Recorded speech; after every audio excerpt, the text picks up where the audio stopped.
Hello, and welcome to Jarviskjir Mind Over Matter, Chapter 4! Yeah, after a... I'm sorry. I could just about see a bit of the text to speech on the stream when it comes out. The thing we were clearly talking about, the mountain of corpses that we stand on. Look, it's sometimes I give a little Easter egg of, you know, what's going on. Also, I've realized that our little overlay is out of whack, and there's someone's body part is over on the side of the screen, just in like a line of pixels. I don't know what it is. So I have to fix it.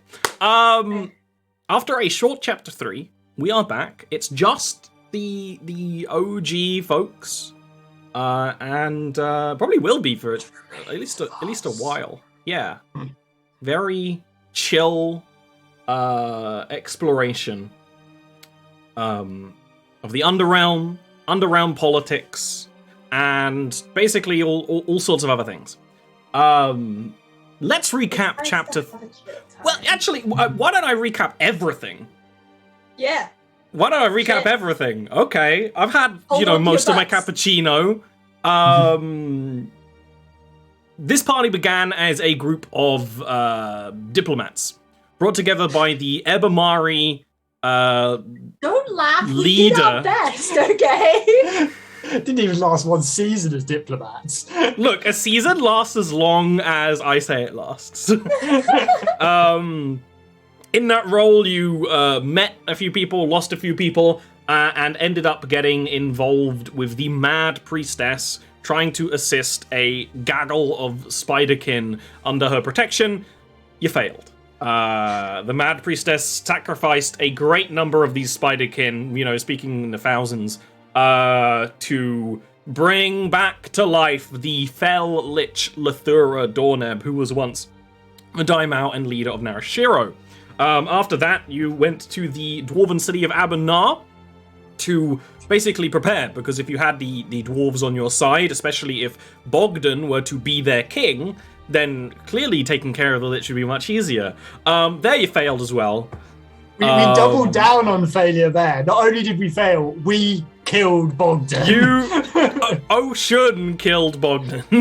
You say fail. I feel like we have been outwitted by a powerful adversary twice. Yes, and exactly. Cut the legs off of one of her schemes. You did avoid... I had a really good wording and then it was totally gone. But Bogdan was basically ready to sell out the cause, right? To Lathura. So it kind of, maybe killing him was a good idea. But it did lead to you getting exiled, and you don't even know what's happened to the dwarves. In that exile, you've ended up heading to Rangafoof, a Ebamari city of hunters that was destroyed in some great calamity that Ashal's always wanted to study due to its magical goings on and being connected to shadow magic, and you've discovered a whole lot of things while being there. Going into the Shadow Realm, discovering some of the experiments done by Atratosk, the elder brain of that community, and eventually, with the assistance of Freesmolder, a denizen from the Shadow Realm, actually defeating Atratosk. This season, you did not fail. We succeeded! You may even say, we succeeded! Third time lucky! You did well, and and that's pretty much where we leave off, as we're going to start kind of right after. Free Smolder has left you, returning to the realm of shadows to repopulate her race. Which is exactly what Oshun wants to encourage. Yes. Oshun led Free Smolder to realize that the incredibly rigid society of the Vestiges, there may be another way, which has inspired Free Smolder. Well, the way of the bone. Unregistered boning, at the very least. So Free Smolder went off with a bag full of royal jelly into the Shadow Realm. The locket I got from Zahal started ringing. I'm getting there. I'm just making sure that doesn't get forgotten. That could not be forgotten. But we're basically starting right after Free Smolder left. You guys have left the crumbling city of Rangafuth. You are on the edge of the crater, the big crater that the city sits within now. It wasn't there before. And can look back upon your deeds. Just the 3.5 of you, Ashal, Ocean, Drea, and Drea is carrying Lloyd under her arm like one would carry a misbehaving piglet. Have you carried many misbehaving piglets, Ollie? You don't know my life. Looking back at Rangafuth, the gloom that once hung over it is not entirely gone. Whether it's due to the alignment of the aether light that shines in the crystal above, or the very construction of the city, or just the sheer corruption that has been upon that city for nearly a decade, it's still a dark place. Now some of the buildings starting to fall into disrepair. This almost looking like a palace or an ant nest in the distance, with still a giant hunter-killer worm roaming its perimeter. That was one of the things I didn't want to forget to mention. That is still there. But with Atrotox defeated and a lot of things studied, it's time to move on one way or another. Most likely, the plan being to head back towards Narashiro, specifically. And as you were leaving the Rangafu city, and maybe heading towards the road you took to get here, that was when the pocket watch given to Ashal started ringing. Did Did the same thing last time. You gotta. Yeah, but when the time pocket watch starts ringing like an alarm clock, something's up. And it is like it's a classic alarm clock ringing sound, and it's one of those noises where it's like, yeah, it could be made by this machine, the collection of parts that have been put together, but it's still weird. It's not done anything Galaxy. yet. An old Nokia tune. I can't really go off the top of my head, but there we go. Yeah, that's the noise of the pocket watch. You made that resurface from the very base dregs of my brain. I mean, how many times have you heard that sound? It's got to be in the high thousands. Ashal would pull out the pocket watch, look at it, and sort of half to themselves and say, I wonder if it is a sign to return somewhere, or if this is a form of training in itself in some way. What does it mean? Do you know what it means? Did he tell you what it means? Is it going to explode? Dre will just lean around Ocean to look at it at that point. I am fairly confident it will not explode. It does start shaking in your hand. Shit. Just slightly. Ashal will tentatively try and cast message or reach out telepathically a little bit to it, just because they've sensed something a bit about it previously, but never been able to get a grasp on it really. Yeah. You kind of fiddle with it, your long bony fingers. Oh. And you guys are basically just standing in a snowy clearing, because it's still the cold season. No snow has fallen in this area for a little while. It's just flat stone, and there's the crater behind you. And 60 feet away, there's a flash of pale gold light. But that flash doesn't go away. It continues like a surging electricity almost, and dims to the point where you can see a door. Not like a portal, a doorway with a wooden door, with an ornate handle and all of that, with the kind of edge around it. It's as if a small portion of a wall has bled into this reality or this time, and where it kind of reaches the edges, it's this kind of pale gold light, which you are vaguely familiar is the kind of telltale color of like raw chronomancy. Most magic types have like a default color, unless you're fancy and you want to be different. Chronomancy tends to be a kind of gold. Shit. Well, I suggest this would contain answers, knowledge, and power. I know where I'm going. By the way, Ollie, I have to check. Does the baby have a starfish onesie for the winter? You did get a whole winter outfit for Oshun from that Gronliak lady, and they would have made you a baby carrier of some kind. It might be some kind of underrealm thing instead of a starfish. I don't know what it would be, but there's an adorable face hugger. Yeah, something that you have some kind of winter outfit that you've been carrying the baby in, and now you're leaving the city of Rangafup was strangely not as cold as it should be. Now you're back into traveling in the winter. You know, you've got the baby ready. The baby is not noticed the door. Does a little toodles along. Womp. Oh yeah, that is true. The baby is starting to toddle. Aww. But not quite that much. So, Ashal, are you heading towards the door, or have just announced your desire? Ashal is very much heading towards the door. Oshun will follow and be like, how about, shall we investigate the portal before anything irreversible happens? I'm not sure how you propose we investigate a literal door floating in the air. You're the one who has some chronomantic abilities or Oh, understanding. no, I don't. That's why I need this. Oh, okay. Beyond the most basic principles. Oh, there you go. That is mere theory. It is not anything practical. Besides, as strange as it is to say, I trust Zahal. But will it theoretically or practically kill us? No. Oh. Well. Drea will step forward, still carrying Lloyd.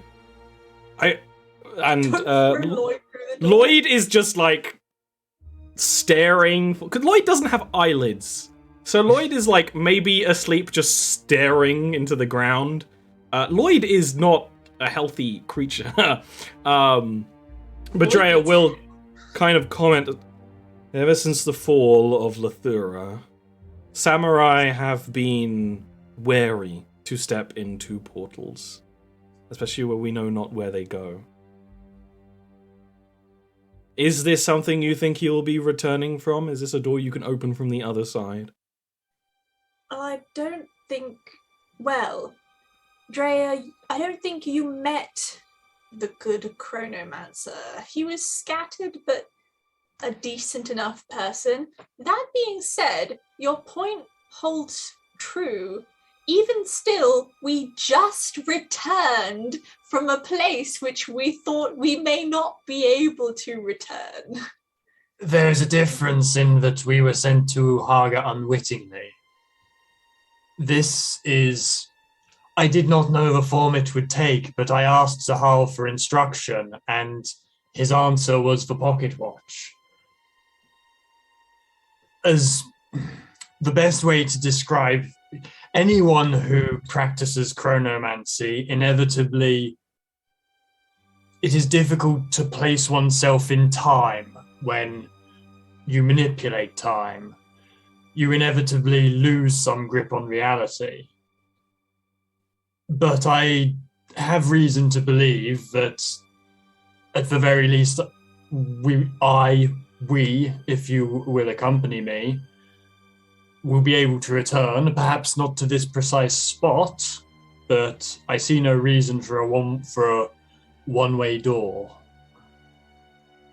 At least not. Well, then, if you can return, and you can send me a message wherever you end up. Are you not coming, Drea? She looks warily at the magic door. Oshun strikes an alluring pose. Do you want to roll a persuasion check? Yes, please. Thank you. I have a +6 persuasion. Get ready to roll trash. Ah, 22's good. Yay! She will, like, she'll do the thing where she, like, closes her eyes and is like... Honestly. No, it's much more like... Like, she's stealing herself, you know? Like, she's like, okay, I gotta have to deal with this, I guess. And she will step forward. Fine. I'll go through with you. Thank you, Drea. Is this little creature...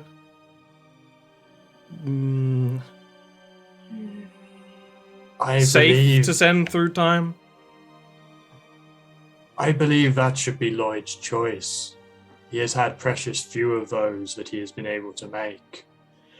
I do not imagine it would have any ill effects, but I do not know precisely what was visited upon him apart from unspeakable atrocities in the general sense. It is also... It would be a good plan to send, if Lloyd chose to go back to Narashiro for treatment, Drea would be the best to accompany Lloyd for his safety. I guess.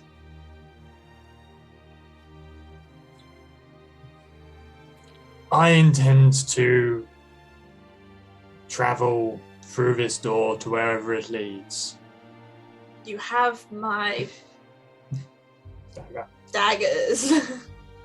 If Oshun, I have traveled with the most, and of course I would appreciate any aid from anyone, but this might not even be a thing that requires aid.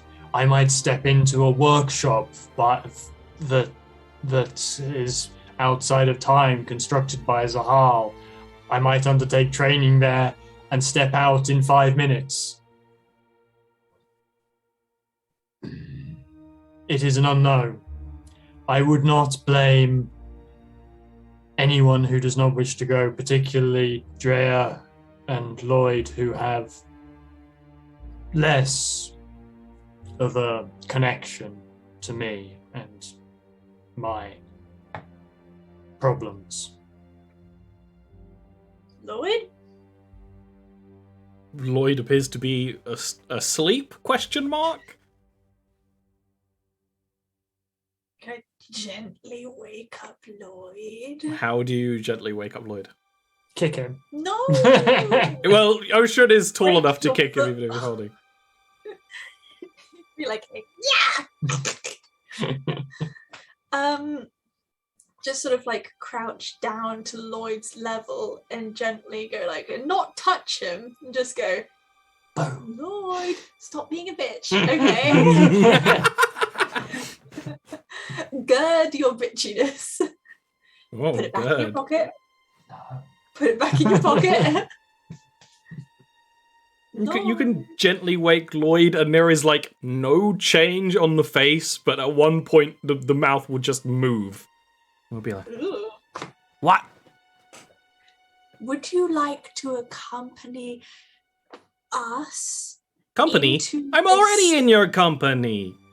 Spooky door outside of space-time? Or would you like to... We don't know that. Shut up! Lloyd Oh, will dear. like click his head. Like there is like, you know those like toys you get that are like a wooden snake and they've got all those joints? Yes. It makes like a kind of wooden clicky clacky noise. That's the noise that happens when Lloyd like straightens his spine up enough to look at the door from like around Oshun, because Oshun is always just standing in the way of whatever's in the plot. Is Yes, basically yes. my decision. It's like, A spooky door that leads to a place even you two can't decide where it goes. I mean, I would be absolutely crazy if I was to say no to such an opportunity. But the other option, Ocean's going to make note of the unsettling clicking, is that we carry forth, at least with you and Drea, to Narashiro for you to get treatment, maybe some eyelids of your very own. Oh, I don't think I need those. I don't think I need those. Those seem very necessary. I don't know. I understand that it is entirely your whole business to try and help other people, but honestly, I still think I'm absolutely beyond any kind of saving. So this whole thing of me getting therapy, I mean, come on, that's clearly just a scam. I mean, I wouldn't trust a psychologist as far as I could bite their neck off. And I'll try. Well, many things to unpack. Well, obviously, no saving at all necessary, just steps that could be taken to make your existence more comfortable. You know, ease some of that constant pain and dissatisfaction. Wouldn't you Every like to moment feel is like satisfaction? standing on 1,000 knives. Ah, like Ariel. Well, Ariel died. So how about we don't do that? And instead, we try. I'm getting the feeling that I would get a lot more satisfaction from going on a magical adventure into a horror place. All right, Ocean, stand up. Onward to the horror place. We might be walking into a magician's workshop. A horror place. I've never trusted a magician as much as I could bite their neck off. I'm sensing a theme. As Charlotte's opening the door and going in. The door opens to a dim corridor. Your dark visions allow you to see, but it looks like the light, any natural light in this room has been blacked out. The walls are a deep crimson red with a kind of alternating diagonal square pattern on the wall in the wallpaper. He's a photographer. As you all step in, and the chamber is tall enough for like Ocean to step inside, and yes, Drea will go in too. Drea is essentially Lloyd's Pokemon master at this point. I choose you. Go, Lloyd. If you're gonna bring Lloyd, both Lloyd. NPCs with you, one should at least babysit the other. But Lloyd used neck bite. Super effective. there is a strange scent in the air that smells very clean. Maybe a little oceany. A little bit like when you passed the ocean in the Underrealm, kind of. The corridor continues down a little while to a large, vaguely circular workshop chamber. There are many tables. There are many chalkboards on the wall, one very close to these large areas of wall that look like they have some kind of blind on them. There's like these metal slats that are folded downwards, and in the room is a handsome young gentleman, a usurper elf with quite short silver hair, heterochromia, one eye of green, one eye of red, and a short, actually not that short, kind of long mustache. Wearing essentially a suit, basically. not really even like an elven style suit, like kind of a suit someone would be wearing today, but I guess one that's a little fancier. Because it would be in red. It would be a very similar red to the walls with a light goldish trim. And he, who is clearly Zahal based on the face shape and the eyes being the main giveaway, would stand and clasp his hands together and step around the table.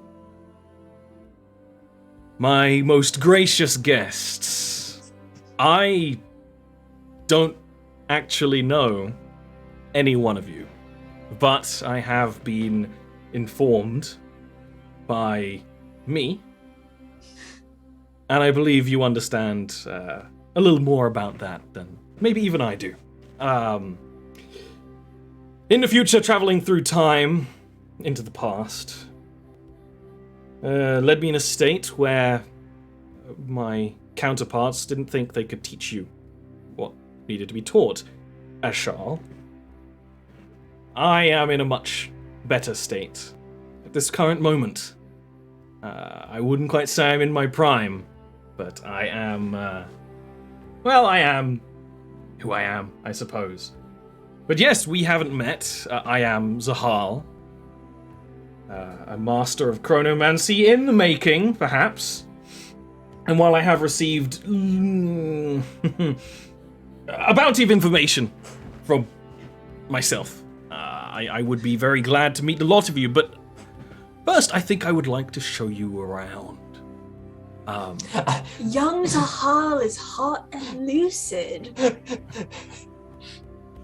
Ashal would have been like half looking at Oshun, like Oshun will look at Ashal.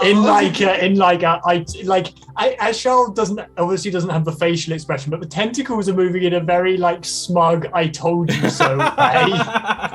And Oshun's just maternally like, yes, yes. Yes, that sounds excellent. It is a pleasure to meet you for the first time. Zahal. I am Ashal, as you have probably gathered.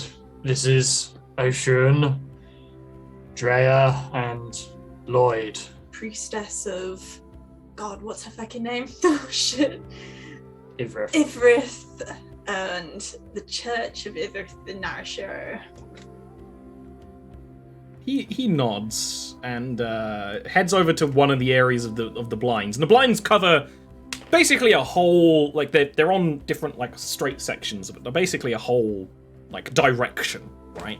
And he'll head over and be like, I kept the place dim in assumption of your appearance because this might be a bit of a shock.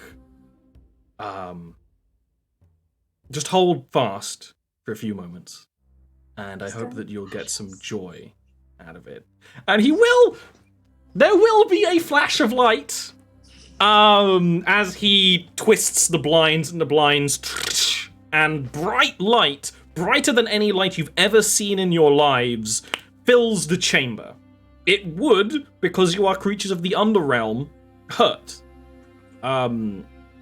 It would take a few minutes of dizziness for your eyes to adjust, and then much longer to comprehend the sight outside of these windows. For the first thing you see is a glittering blue sapphire ocean. There are small ships. It only looks so small because of how high up you are. You're clearly in some kind of tower, and the ocean stretches out. Basically, it's the same direction as the windows. It's far to the east. Basically, as long as you can see up to a canvas of azure blue that goes as far as the eye can see as well. Outwards, upwards. A little thing called a sky. That, of course, none of you have seen before. Down below the tower, you can hear, with the blinds open, because there's like magic, you know, they're I am in a magical study blinds, you know, block everything out. But you can see the stretch of a city under and along the coast of both tall and small buildings around the coast, shipwright workings, all these sort of things. The tower is quite high up, so you can't necessarily even work out the purpose of specific buildings. You can't even see the people, but you can see just how big this place is. The little bit of land you can see beyond the coast is green and cliffy. And not only are there ships in the sea, there are ships in the sky. You see a sharp-pointed building with a kind of bulbous back end, just sort of floating deliberately in place. There's a few of them. A creature seems to leave the ship, almost made of air, and these rings and symbols will be made out of the clouds by this creature. It almost looks like a djinn of some kind. And when that ring is formed, it will form into a portal. And the ship will fly through it into somewhere else. And all those clouds will wisp away as clouds do. And there are clouds in the sky that look, for lack of any better term, healthier than the clouds you would see during the rainy and snowy periods in the Underrealm. You are not in the Underrealm. You are somewhere completely different. Ian was trying to place this on Jarviskjir, but I don't think this is on Jarviskjir. I think this is another plane entirely. If it's got djinns in it. Either that or it's distant past or distant future, one of the two. Ollie's trying not to smile. I try, because half my plan for today was basically how excited can Ian get at this whole sequence. And then leech off that energy, like an energy vampire I am. Maybe it's as Charles. We don't know as Charles' birthday. And Charles has two. Charles would just purposefully be sad and what a good way. Basically, any birthday, past like your 24th, just sad. Anyway, how do you all react as your eyes gradually get used to this? I will say also there is like clearly a balcony around this. It's almost like a lighthouse, so it does seem like you can actually stand outside if you want to. Oshun's gonna have a real strong sense of vertigo, like simultaneously trying to like pick out all of the details, and like then the sense that like they're so high up that the ground is like moving, and just sort of like spider out on the floor, then skitter back a little bit into like the darkness. Like, yes, try to like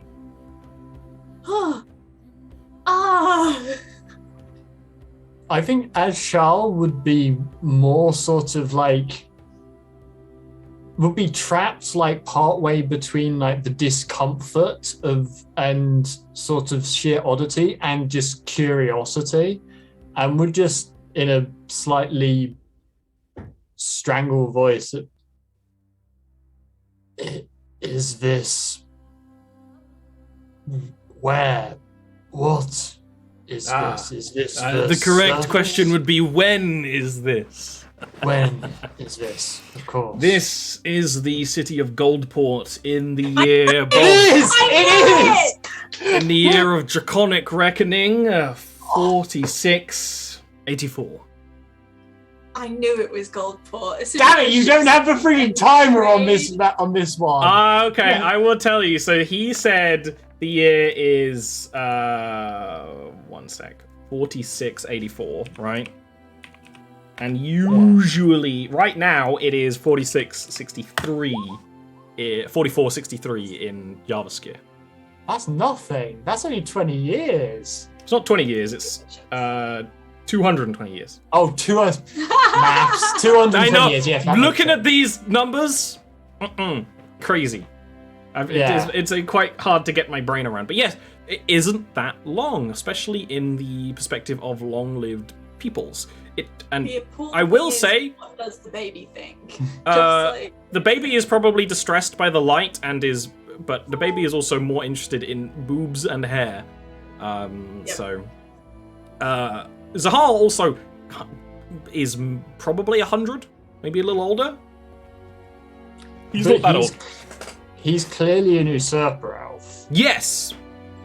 He has the kind of grey-purple skin, has the shimmer shine to it as well of being a usurper elf. A usurper elf. They're the ones who shine. But he has facial hair that no usurper elf you've ever seen has.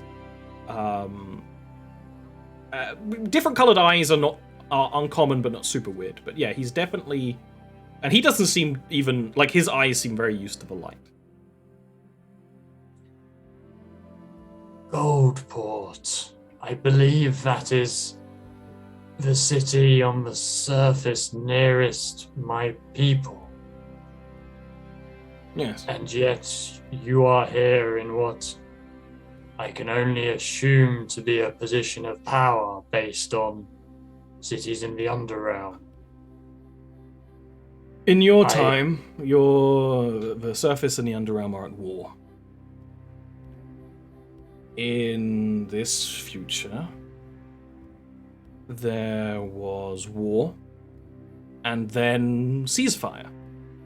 And in ceasefire came a little bit of trade, and all it took was 2 traders from different places to be amorous, for a few babes to be born, for the distinction between surface and underground to not really matter anymore.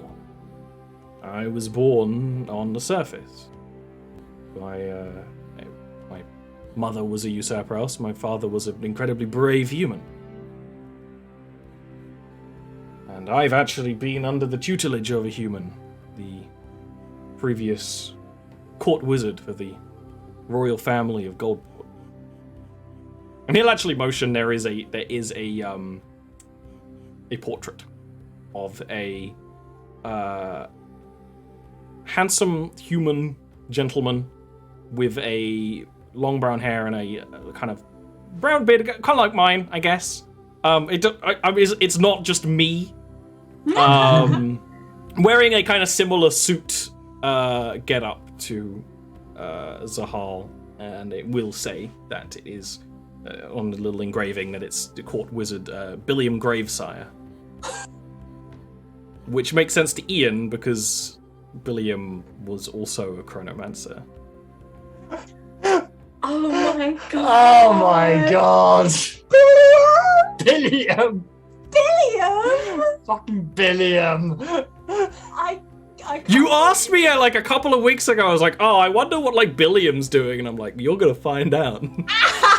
In the future, Billiam became court wizard and studied enough to take Zal on as an apprentice, and Zal to take their place. What The fact that Goldport has a court wizard is a good sign as well. Ah, yeah. Are there any this is mainly Ian asking, but as Shao would glance around, are there any other portraits or anything on the walls? There are. That's the big one. Billiam. And there would be one of like his parents. There would be a couple of other what look like photographs. Really, they're small, like Polaroids. They're small, and they would kind of be on tables. In fact, you actually saw one before, and it makes a lot more sense now. Thinking.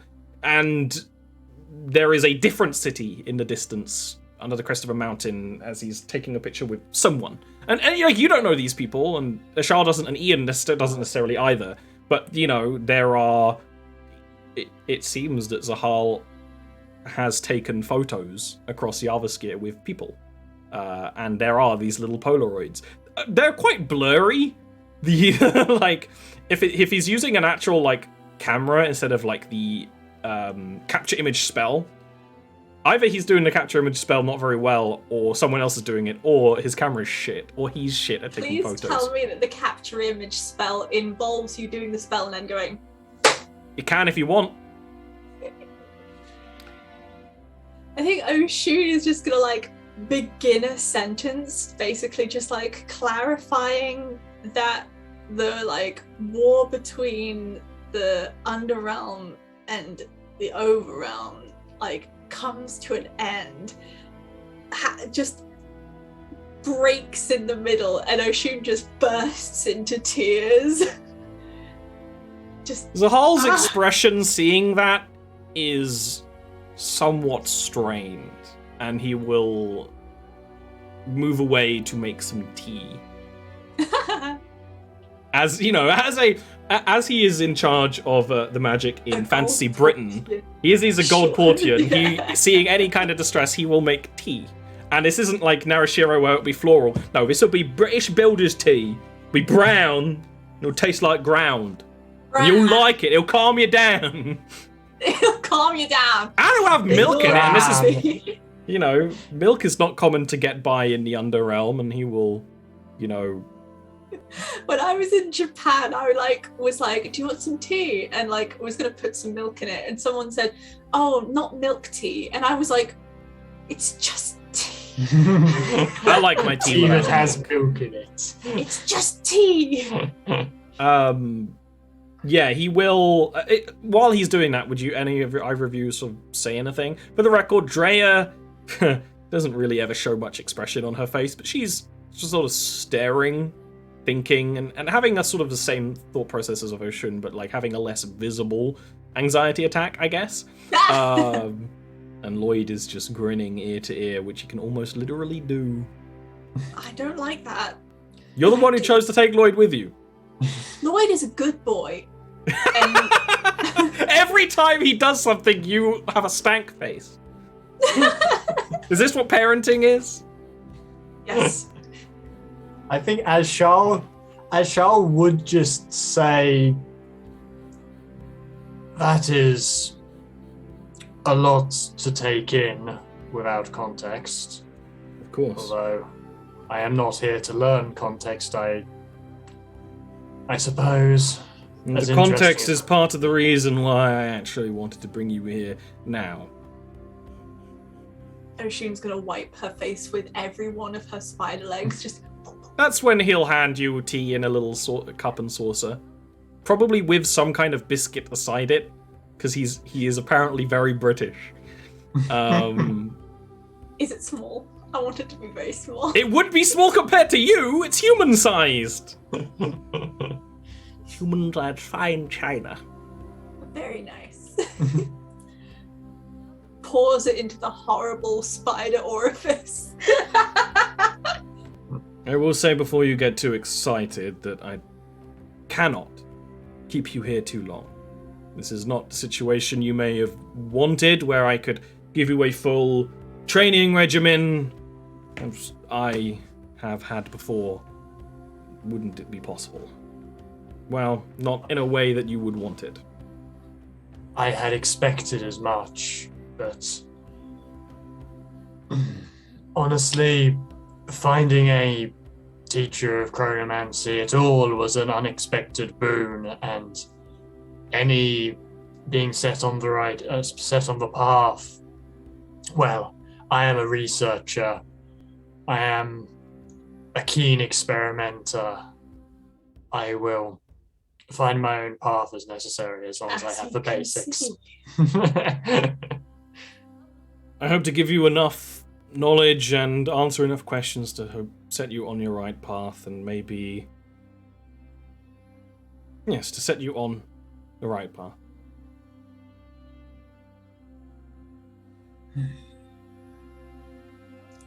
Well, you mentioned... was that the extent of the tour? Do we begin now?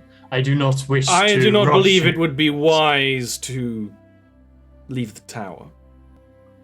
Or even really to leave this room. The polite stage of wonder must come to an end as I tell you why I've brought you here. And he will walk up to the chalkboard and pick up some chalk. Assembling a team with a particular set of skills. My mentor studied a great deal of magic, and before that, people didn't believe that traveling backwards in time was possible. Our understanding of time was... how much do you understand the basic fundamentals of the life you live if you are not a wizard, right? People didn't understand it, they just lived it. I have been striving to understand what time is, something my mentor was having a hard time doing. And I am starting to understand more about how time works. He will, of course, draw a line on chalkboard. The big question is, people have always wondered, if you travel backwards in time, what happens? And people have always thought that traveling forwards is easier. It was easier to bring you forwards, but there are difficulties, and for reasons I will explain. Traveling back was always deemed impossible, but has happened. My understanding now is that time is not one line. It's a series of events, and you'll be drawing on the line, right? And those events can change, even if they've already happened. Say, things that aren't important, they don't matter. If you had crumpets for breakfast one day, jam and toast the other, it wouldn't change the course of the future.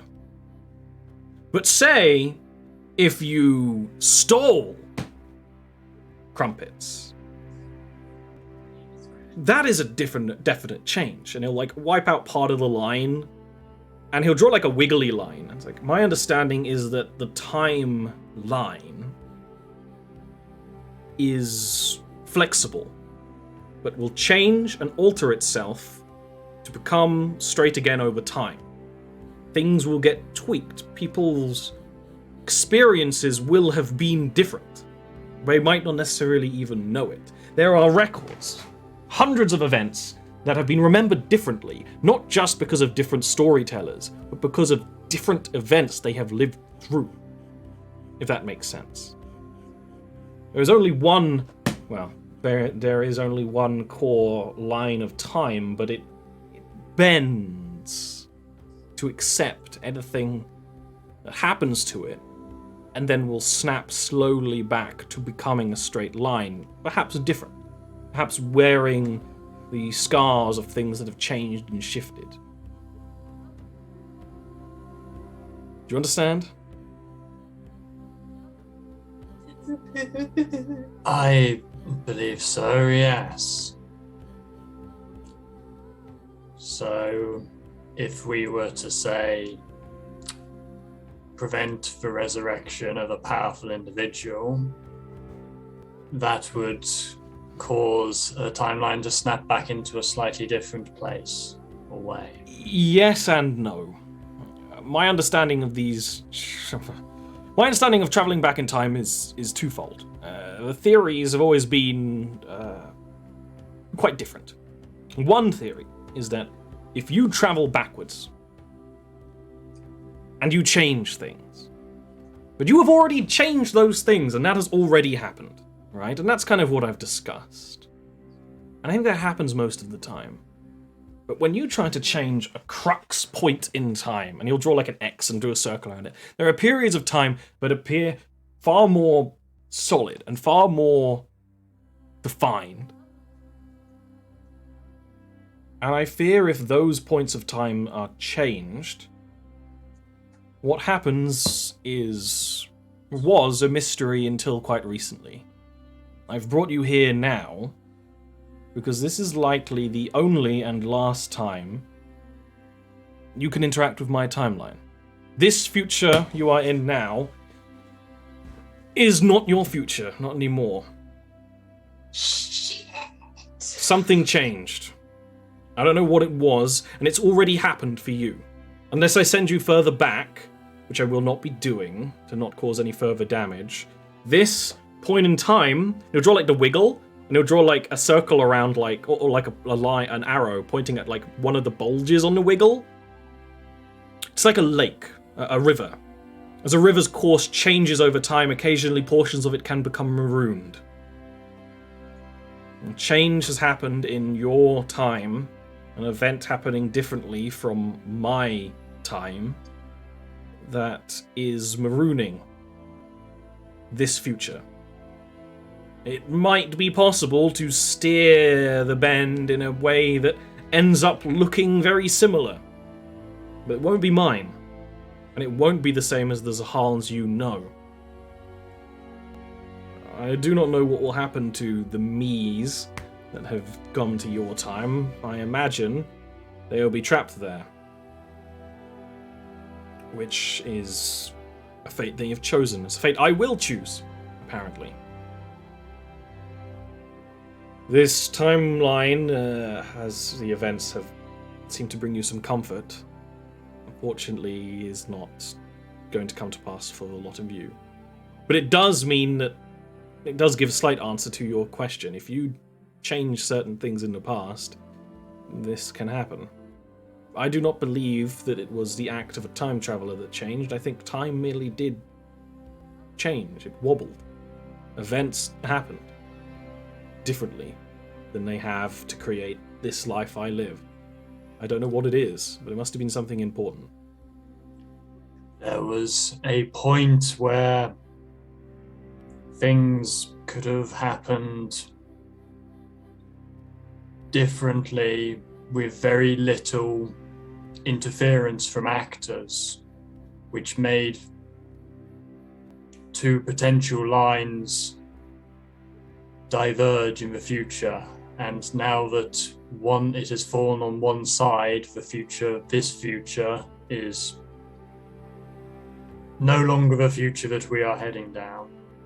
In some time, either this future will be completely cut off from yours, or everything here will cease to be. I don't know which it will be. That's why I had to get to you now, before, either everything continues as normal, or oblivion. T? We have a limited amount of time to kill Lathora again. I do not know if the death of Lathura Dorneb is the crux point. I do not know if you can change things to make this reality exist again as it does. I think you can make a good future. I'm sure you can. But to make this exact future that I live in, yours, Zahal, I don't know if it's possible no matter how many changes you make in your present. In your past, perhaps. But if you are interested in traveling backwards in time to one of these crux points, I could give you advice, but you would need much more training to do such an expedition, and I cannot tell you exactly how it will go. I do know if you do intend to change things, time will adjust itself. You can't break anything other than this, marooning a future that never really happened. I don't know if that gives you comfort or anxiety, I suppose. Both. What it does give me is a sense that perhaps if we think of this as some sort of ideal future, as meaningless as that is, as we cannot know our own future on the current path we are on, then, and we believe we know a point which we have diverged from, we can attempt to move our current time as close to this as possible by taking actions in our present. Yes, and it could be possible that you reconnect, and if that happens, I suppose I will be inviting you to tea. But I will be more than happy to help plan and help arrange things. I thought giving you understanding of this hope, of this world, would be good at least for you, Ocean, and my understanding of time as a concept would be valuable to you, Ashar. There are many wizards who work not understanding the principles in which they work on, and they do great work. You don't need to necessarily understand the entirety of Arcana or combustion to throw a fireball, but if you do, you can do a lot more with it. Now that you know, at least what I've come to understand, that's all part of it. And this is not all even including the agents of time itself, the law guardians of Retahol, that have always been involved in such things. Do not believe the case that it is not those guardians that change the timeline, it's the timeline itself that bends. It's these guardians that manage things. Whenever there's been an anomaly recorded, they are there, one way or another. Either to stop it, or to, I suppose, make it less dangerous. If whatever you do summons their attention, you're either doing the right or wrong thing, and I don't think there's a way of knowing which. But I know that my duplicates in the future encountered many of them, because they didn't belong there. Ashal never technically got rid of the friggin' Nope, you still have it. extra planar entity. Rummages around somewhere in a bag, pulls it out. It is looking around wildly. Yes, Motal units like that. The eyes of the operation. I suspect if you stay here too long, there will be more peeking in through the windows. I assume you are speaking metaphorically of it as an eye, but it should probably not be seeing as it is. Stuffs it back in the bag. So, I suppose it's time to plan. Anything else? Any questions? You glance at Oshun, who, on whatever stage of the panic attack she's on. Winding to a close. Probably squeezing Drea. Mm-hmm.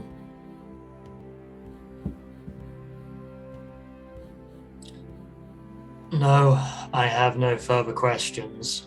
As many as I would like to ask, I fear they would serve no purpose beyond satisfying my curiosity. Ask for That's service. why you're here. You're here for your curiosity. So ask. Yes, but I am here for my curiosity to be sated in a way that is Productive. beneficial, rather than mere trivialities of things that may not come to pass.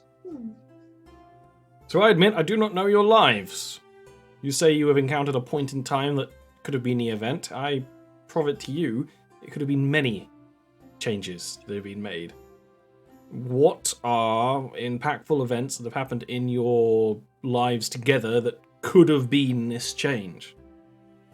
There's 2 or 3 things. However, if time can be altered in this way, it might yet be something smaller that led to something we might not have foreseen.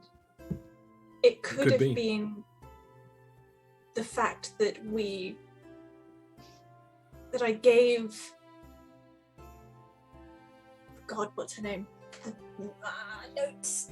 The Mad Priestess's name. Priestess. Oh, I can't remember her name. Her name was Domina, but she doesn't go by that name. Her name is the Mad Priestess. Her name before she tried to ascend was Domina, but that was a long time ago. You are like the only person that knows that name. She doesn't even know that name. Yeah, then I'd refer to it as the Mad Priestess. Giving her too much of a chance. Or it could have been Lithura herself, or... I imagine there are 2 events that come to mind as seismic on the level of the Underrealm. The first was the resurrection of Lithura Dorneb. Mm-hmm. That might have come about because we gave the Mad Priestess. There could be any. There could be any number of inputs that could have resulted in that output. It's the output we are worried about. Exactly. The second was the failure of our group to achieve what we aimed for in the deep dwarven city of Abu Nar. We had aimed to place an ally on the throne, and in our hour of deepest despair, said ally nearly became a pawn of Lithura, and we had to kill them. Yet it might also be an event in history that we spoke of. What was the event again that leveled the city of Rangafuth? Rangafuth? That The was... first, where the mad priestess was speaking about this golden one. Oh no, Narashiro, the golden devil causing the death of the first death of Lefura and the destruction of the upper city in Narashiro. He's like drawing these cox points on the line, and he will like point to that point, and he will say, "I am willing to bet that there are already time travelers who have traveled back to that point. If that is a big event, we are not the only people who have studied chronomancy. And there are likely creatures that can do this without a second thought, as there are creatures that can do magic with such a second thought. I am willing to bet it's more personal. And yes, who is on the dwarven throne, the deep dwarven throne now, then, in your time? It is a dwarf. We do not know. Oh, yes. They both died. They Both died. candidates died. And we had to go into exile. We had not heard news. He rummages in a drawer and will pull out like a tome and the dust off of it. Like, when my mentor was court wizard, many of these war discussions were planned. And leader of the deep dwarves was a dwarf by the name of Bogdan Alabast. And he'll point to a picture of a slightly caricatured drawing. And it would be like, it would be interesting because there would be Commander Kato of the Usurper Elves, Bogdan Alabast of the art I showed you of the Elven commanders. It's the same art but like different. So there's Commander Kato, there's Bogdan Alabast, and there's Orkshua, and there is a gnome, and the gnome is someone you don't recognize. Ashar would actually laugh at that in like a very self-deprecating sort of way. I killed him. Yes. We do not know who sits on the throne in our time, but we are certain it is not Bogdan. Bogdan was the ally. I wonder if this world's Bogdan was fundamentally different in some way, less desperate for lineage to be paramount. Perhaps this world's Bogdan was less a fanatic and a better leader? Perhaps he did not reach out to Lefura, and when he fell in battle against the previous king, we did not choose to end his life. We cannot know the specifics. Only In the that past, that in the past, there could be any number of decisions made by any number of people. If you ask someone, even an elf, hundreds of years, their recollection of the specifics can be different to what history clearly tells us. And if there are powerful people of will wandering around, they seem to bend it all around. It is entirely possible that everything was different. Or nothing was. But, in your present he is dead, and, in my equivalent, like draw the little line, he is still alive and leading, at least at this point. You'll tap the notebook, again, which was made several years in the future from your time, but still. Again, it is possible that Bogdan took the throne under much easier circumstances. Perhaps Lefura was never resurrected in this world. That is, I assume, there is no part of the records that mention Underrealm or what happened to the previous leaders of the Underrealm or any events like that. Oh, there's lots in this book. But I realize it is scribed in the common tongue of the surface. I don't know if it would be much use to you, but it was essentially records of the war planning, especially from a magical point of view. Are you Should we willing to attempt part it? with it? It will either be a keepsake I no longer need, or nothing in my existence will exist. Therefore, it won't matter if it goes back with you. Yes, it's quite a freeing experience to be aware of potential oblivion, but it does make it quite difficult. Yes. Well, I may not be able to read Common at the moment, but... It has pictures. And I have learned other languages quite promptly. He'll hand you the Goldportian War Book. Just out of curiosity, because the script would presumably be... I can't remember what script Undercommon is. Undercommon is written in Elvish, so you wouldn't even recognize the script. Yeah, because Common is... other languages use the Common script, but Common doesn't really derive from anything. Okay, because it has been used by halflings for ever.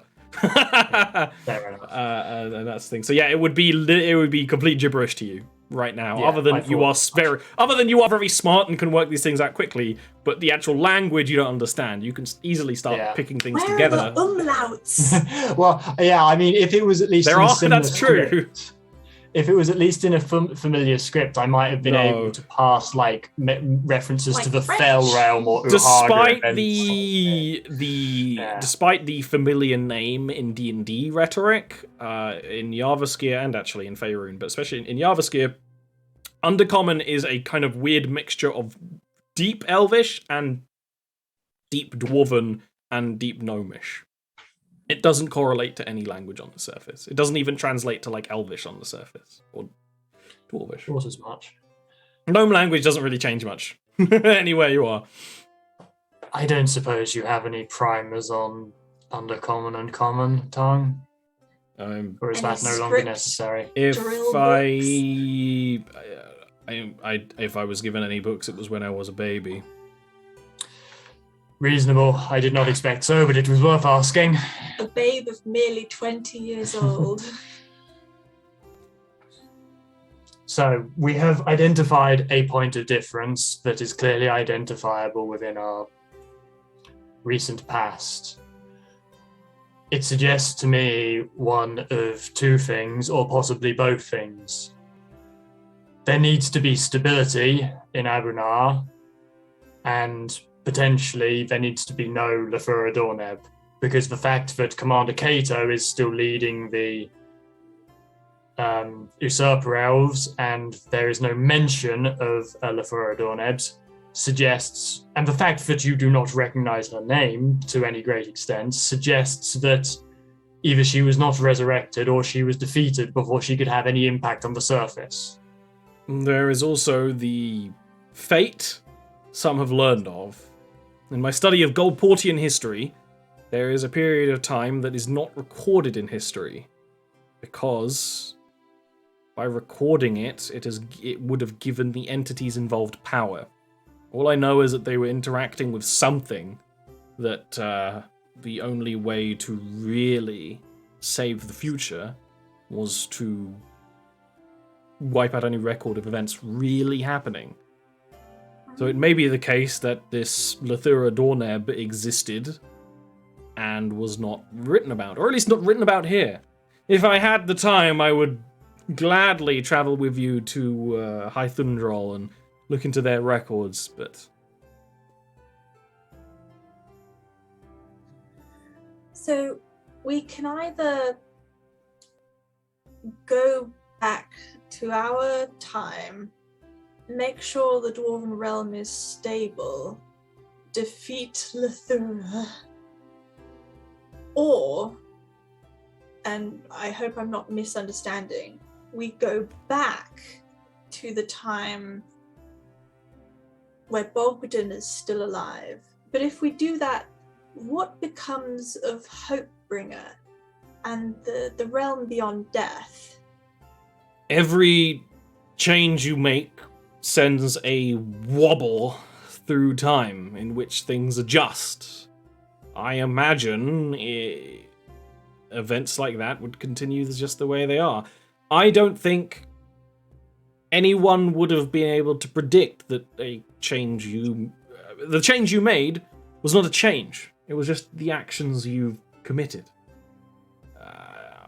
we don't know how it would change the future. You could leave here and go back to any crux point in time. I say these because these crux points are easier to travel back to.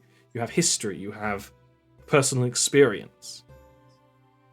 You could travel back and kill this Lithura while they were being reincarnated, or somewhat, which does sound easier than otherwise. It might explain why there's less record. Perhaps you've already done that in this timeline.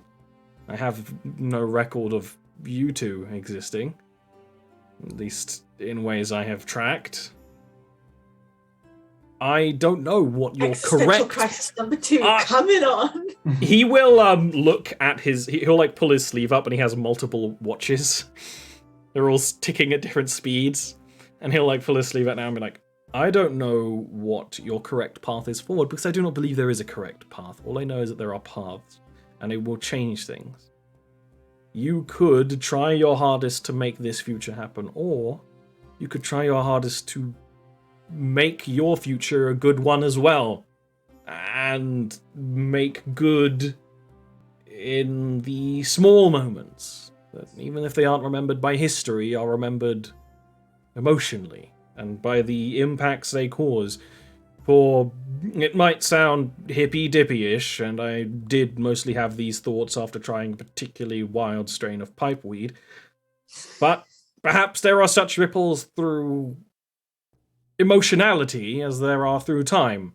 Perhaps emotion and love is its own force in the universe. Super validated.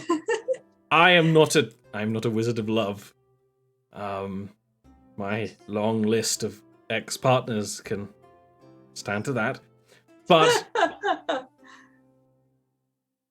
I don't know if it would be the right thing for you to travel back and try to make these changes. I don't know for sure you could ever recreate me. In the first place, we do not know if our timeline as it currently is would be improved by making those changes. It is possible that this timeline, as bright as it seems here, is inferior to whatever we will create by returning to the present that we know and continuing on our paths. I also couldn't sacrifice the bright future of Hopebringer's realm for our own. Mitigating everything that we did I would not be satisfied without trying again. It is also simply more difficult and time-consuming and dangerous for us to attempt to change our past.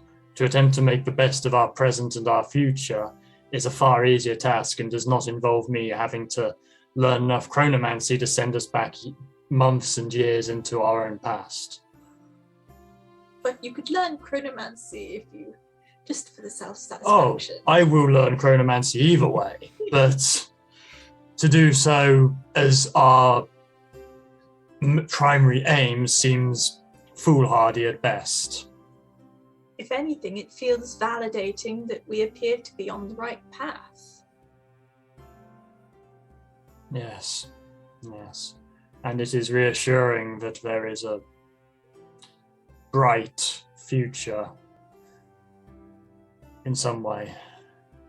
And even if the timeline does not snap back into this realm with this Zal, it will hopefully snap back into something positive for the downtrodden in all realms.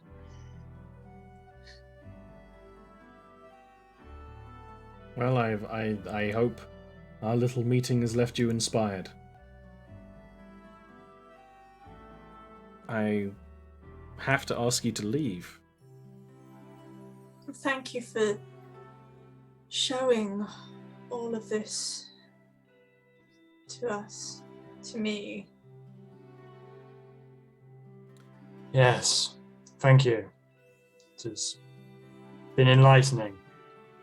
And, well, I will hopefully meet you again sometime, whether that is this you or another you.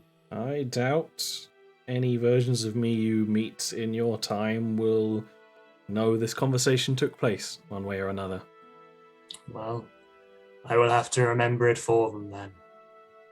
He will do a bit of a bow, and he will like click the little set timer on one of the watches, and the door behind you will swing open. I assume we'll take one last look at the sky. The And, sea and the sky and the warm light. And the warm light. It just... Okay. I think Ashal's already moving towards the door. Yeah, Ashal doesn't care about the sun and the I sky. think Ashal would sort of... Water, though. Yeah, water, yeah. Ashal would be sort of get towards the door and notice that Ocean had lingered and would just look back. Just wait for a moment. He'll like give you a photograph of. It's probably like just him. It's like taken by someone else. He's in like a cherry blossom grove or something. It's like someone had taken a photo as he's like turning around, or it's like kind of a candid picture, but he'll like give it to you. There's something to remember him as this by. Take the picture. I'm not gonna cry. And then just sort of like maternally touch his shoulder and like upper arm and like look at him and then begin to leave. Okay. You leave as with your companions, and as you enter the cold air of a winter underrealm, you feel the door behind you close and disappear. The crackling energy of it completely gone, and you return to the cold gloom of Aetherlight and the metallic scent in the air. Doesn't smell as good, but it's nice to be back.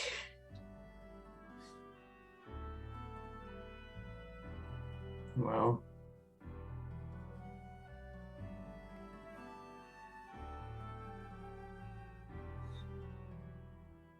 I'm not going to pretend to understand any of that. I'm glad you decided to not change all of time. Yeah. I had a lot of conversations of the like with Tomulus. I feel like going back to change things, even if you could. I mean, you don't know if you'd like who you'd be if you did such a thing. It's easier to like who you are. I assume was gonna put her hands on like Ashal and Drea's shoulders, and by extension, Lloyd is like under the arm, and just say, "No, I think you're right. It was worth it, though. It's so strange. I feel as though I were born believing in what I sort of glimpsed there. And I always felt that I always felt as though I was wrong in some way.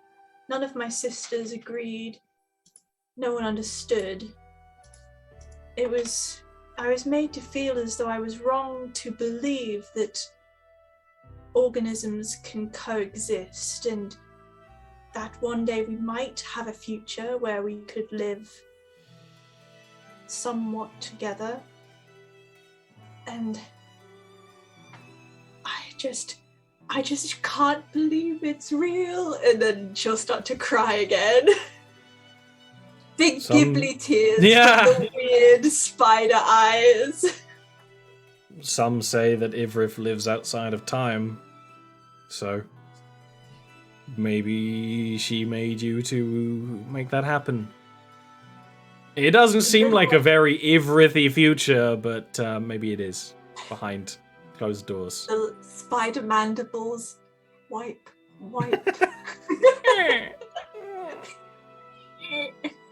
Gotta groom yourself. I think our best course of action would be going back to Narashiro before anything else, even if it will take a while. We need information on Abernar. And that language. Yes. I am not sure that they will welcome people trying to learn the language of the surface. Who may speak some common? Tumulus. No, yes. Not who I was going to say, but yes, Tumulus. And also, I don't remember if Oshun will know this, but I know that Grornliaks sometimes trade with surface dwellers. I think we encountered one Grornliak, but I don't know if I would know that. I think that's reasonable for Oshun to kind of know, because Oshun does know bottom feeders one way or another from, your time in the caves. Yeah, she does. And, amongst Grornliak, it is an exciting prospect for ones that, go to the surface or try. It's one of the many weird pseudo-religious things among Grornliaks. The issue being you've only met a couple, and by your understanding, they don't really have a, like a city or a home. But maybe you can find some more on the way back. What you do know... The question is... What's your question? Would Ollie let Ian play another character so that Ian can play Grornliak? I have a system, but it won't involve Ian playing a Grornliak. Unless a shard dies. And gets eaten by a Grornliak. But why don't you give me a history check, Ocean? Yeah. Let me just wake up my laptop again. What was it I was doing? Oh, it's my controller. My controller falls asleep during every cutscene in any game ever. Unfortunately, you rolled like shit. So, you would know that some Grornliak do seek the sun, and you kind of understand that now. You felt it. Among Grornliak, seeking the sun is a pseudo-religious thing, and there's a lot of weird pseudo-religious things with the Grornliak, but also they are quite hard to get hold of and kind of all over the place. So finding Grornliak, question mark? She says. Drea will nod slightly. I mean, was not your original intent in all of this to meet more of the downtrodden and bind them? I found you, didn't I? I was not downtrodden. You were a little bit lonely before you met us. I'm not lonely, I am a samurai. Can I roll to squish cheeks? You could squish her cheeks, because she's not that kind of edgy to dodge. She's just that edgy to not react. Squish cheeks. Perhaps if we are on the way back, either way, we will pass Ebamaro and gather all kinds of information there. Perhaps the best... From my understanding of what I've been feeling from you, your mission is now to make a better future happen. Yes? Do our best. Gotta be good ancestors. That would be a universal good to bring more people into, if not the Treaty of the Deep, some kind of connection. It always seems to help. It helped Romulus. European kind of union. You already have a European Union. It's one made for war. Oh. Oh no. Uh-oh. Yes. The Treaty of the Deep is a peace alliance, really. It was for a while before the war restarted. That could happen again if peace were declared. Yes, as much as I am... Well, it's probably time to clamp down on my fears and pass through Ebamaro, at least, on our way to Narashiro. I'm unsure what Okura's reaction will be, but Well, you're not alone. No, when you enter Ebamaro, you're never alone. Everyone knows everyone, and she'll know that you're in the city the second you get within sight. Oh, that'll be fun. I do hope you didn't piss her off as much as you let on. I mean, we're all friends here, right? You're so funny, Lloyd. My life is pain. He couldn't think of anything deeper to say. Sometimes that's all you gotta say. well, I suppose if something bad does become of me from returning to Evermaro, then I won't really care about the future because I'll probably be dead. So, with that considered, You are so bright and cheerful, Charles. That tea was very good. you should have asked him for some leaves. Well, maybe we'll see him again. We'll have tea with him if everything goes right. Actually, now that I think about it, the farms in Ebimaro might be a good place to learn this language. Really? Yes. There are human farms. Oh. Lovely. People from the surface are kept there. Don't worry, we don't eat their brains anymore, we only sip. I'm sure those Oh, wow. prisoners get a lovely life. I say we, I was very rarely extended that. Say it. What's the phrase? Say it. That comfort, that Boom. boon, that privilege, indeed. I could not think of a word. Yeah, Oh, she was Charles speaking didn't have the Charles. Ebamari privilege to eat brains. Not allowed. It's Wagyu beef kind of farm. I mean, basically. But as you've gone to the future and back again within half a session is a great time for us to take a little break. So, Yay. we'll be back in a few Gonna get a minutes.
Okay. With the properties of time described to you, you can now move on forward, learning that time is like a river, and that it will shift with any changes made in the past, and events may happen differently and change. The events themselves may change, which totally is partly the very way the time works in the world is why I figured it out is so it helps with shows running close to each other, changing times, and even other shows that happened in the past. It all now will work together in perfect timeline harmony. Nice. So what I'm hearing is at some point soon we get that game in the future where Neil plays Tell's daughter. Maybe. That would involve signing up to play a game with Neil, and like, I don't know, let's do that. I miss playing with Neil. What? Ugh.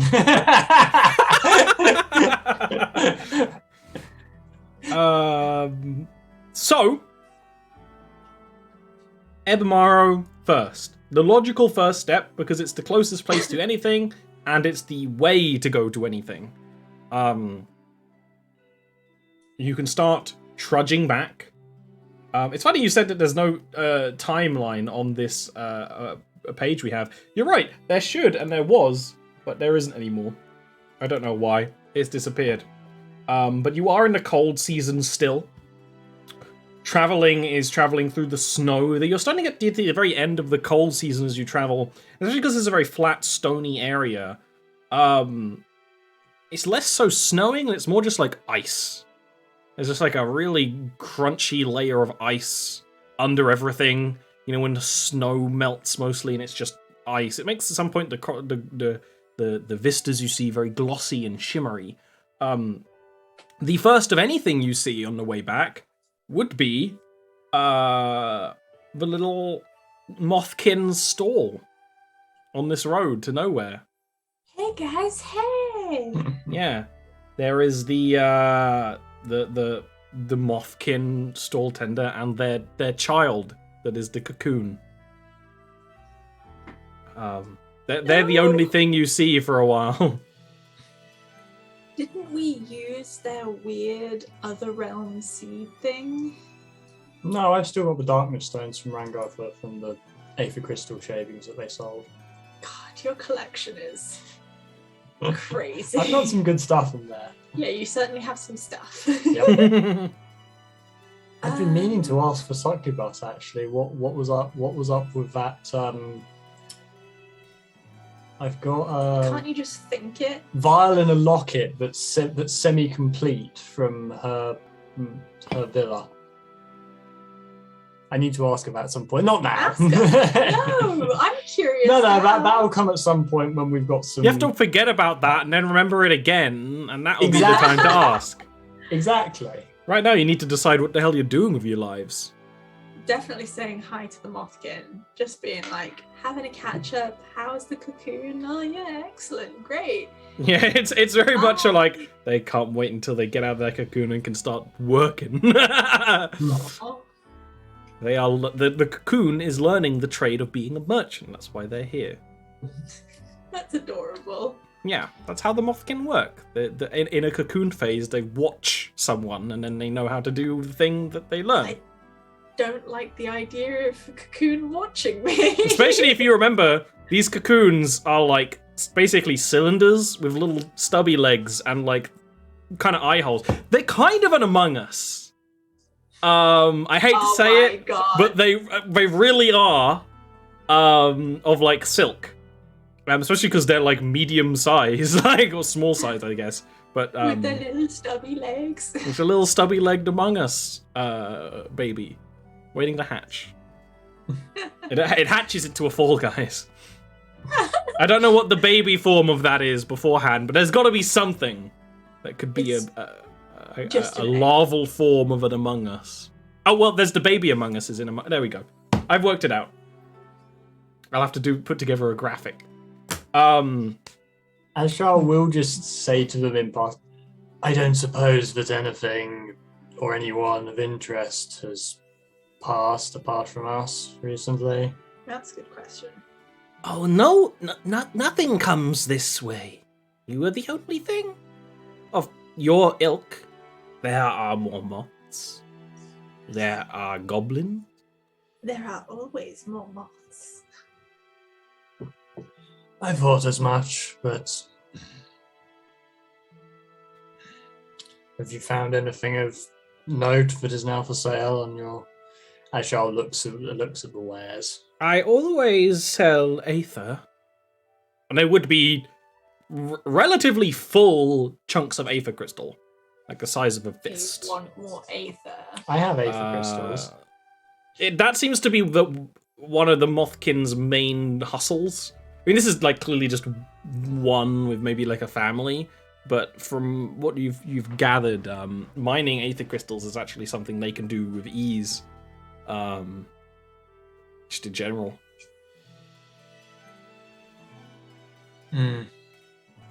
Unfortunately, I am already well stocked on various forms of aether. You see the young one, the cocoon, kind of like make a motion with their head, which is their whole body, and Lovkin will. We see that the city in the distance is no longer completely shrouded in hell shadows. Yes, we, that was us. And our friend. And our friend. From the other side of the... How would you say it? Well, Where the hell shadows come from. that is an accurate way of You describing were it. working with your enemy. I wouldn't describe Hopebringer as the enemy. I think we had common enemy. Yes, I think the city itself was both of our enemies. Yes. The enemy of our enemy is our The friend. enemy of your enemy is usually a client. Yes. That is Like, also true. Sharla's like friend, and then the moth is like client. Yes. Money. That said, I would not advise you or anyone else to attempt to approach it. Not just yet. We were not able to deal with the rather giant hunter-killer worm that is still in the city. Oh. Yes, nasty worm makes flights to that area unpleasant.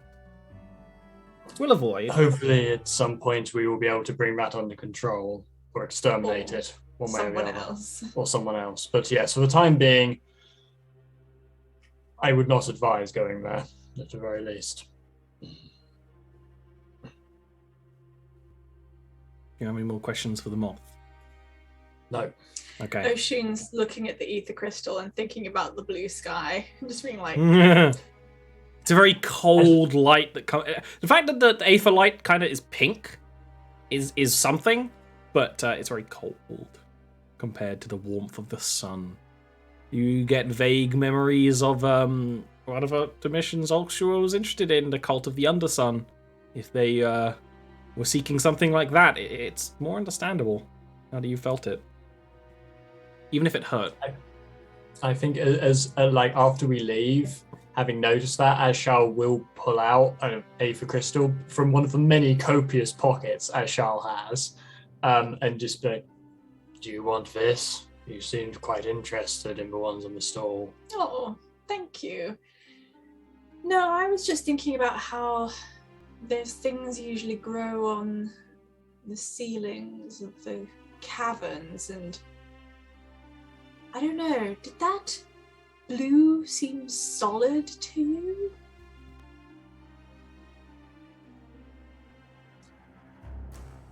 What if it's not solid? What is beyond it? I'm freaking out.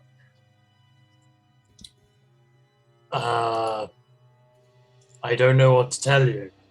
It was just I- the roof of a cavern, just like ours. I mean, I suppose in some sense, even if it wasn't, if it was just like... So, between you and the roof of the cavern at the moment, there is a large distance. Yes. correct? Even if that blue thing was just a larger expanse to something else, does that make a difference? Well, I suppose it's only when I think about it too much. Oh, yes, yes. Think about the concept of forever. It just keeps going on and on. Maybe there was never an edge. Maybe that's what happens if something goes on forever. It goes blue. Like a blue screen of death, you might even say. Yes! Yes! Lloyd, wow! You are full of beans today. I found some beans. Just Wow. open his mouth and there'll be like some like dried beans in there. He can't Where'd you eat. get coffee? He stole some coffee from Zahal's tower because Zahal would have coffee because it's a high value trade good. Well, Just stuffed it in his mouth. And... the surface dwellers seem to do okay, regardless of whether that's a roof of a cavern up there or something else entirely. I wouldn't like to imagine if there was no roof. I mean, how could they ever know it was safe? The roof is on fire. We don't need Thinking, the water. Uhaga didn't have a ceiling. You were in a cave. You were in a cave. a shadow realm under, but instead of aetherlight, it had the embers. So it was like a field of embers. Just I couldn't remember if it was the like cavern the roof. embers were the sky or whether there was a roof. No, Okay. you were underground because it's the mirror. So you were still underground of the mirror. You weren't like flipped into the sky.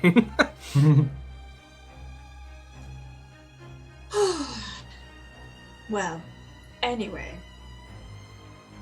Now that we've come face to face with our own mortality and the fate of the world and the fabric of the universe,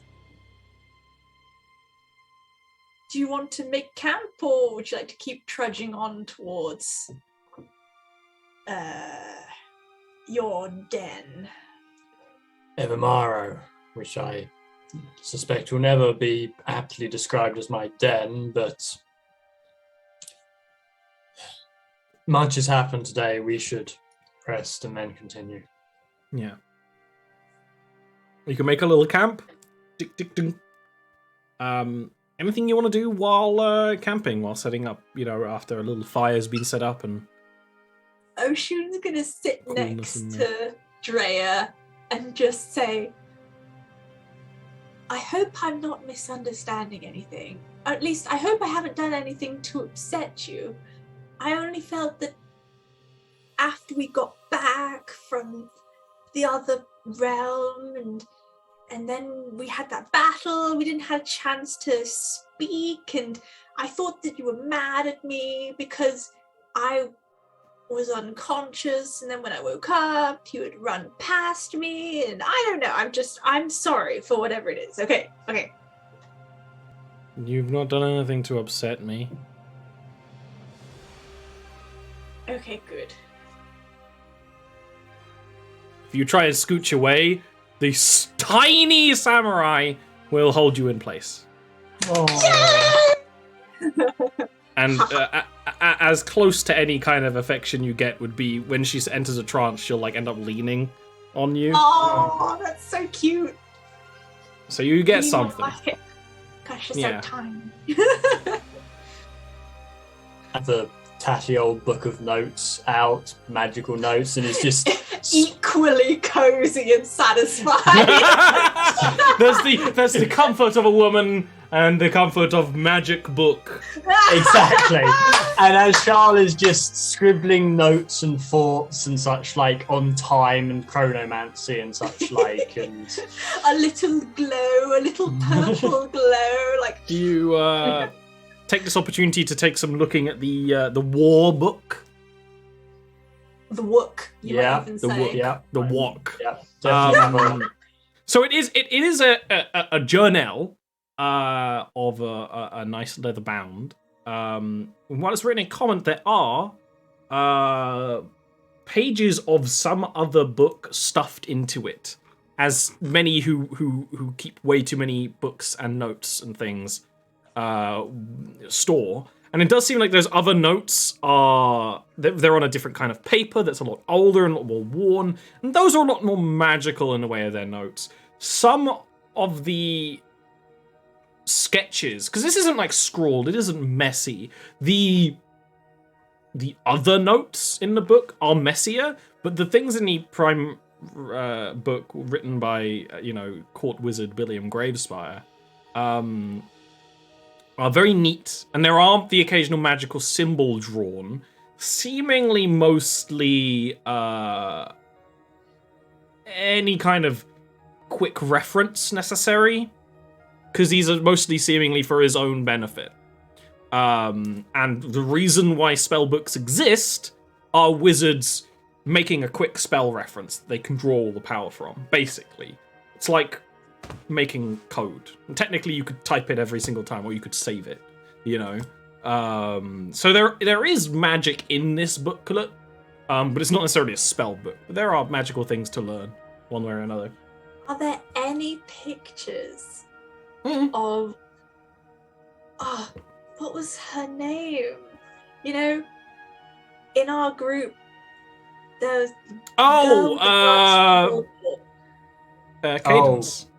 Cadence. This does not appear to be a romantic book. There are only pictures of the enemy. I must know the fates. Well, we Who don't knows? I don't Who care. knows what I happened have to between know. them? The timeline is yet to settle. Well, if I translate this book and it's dedicated to my beautiful wife, Cadence Silvershield, and my husband, Anis. Look, we already have way too much polyamory going on. I couldn't possibly There's no such thing. I could never possibly have another bite.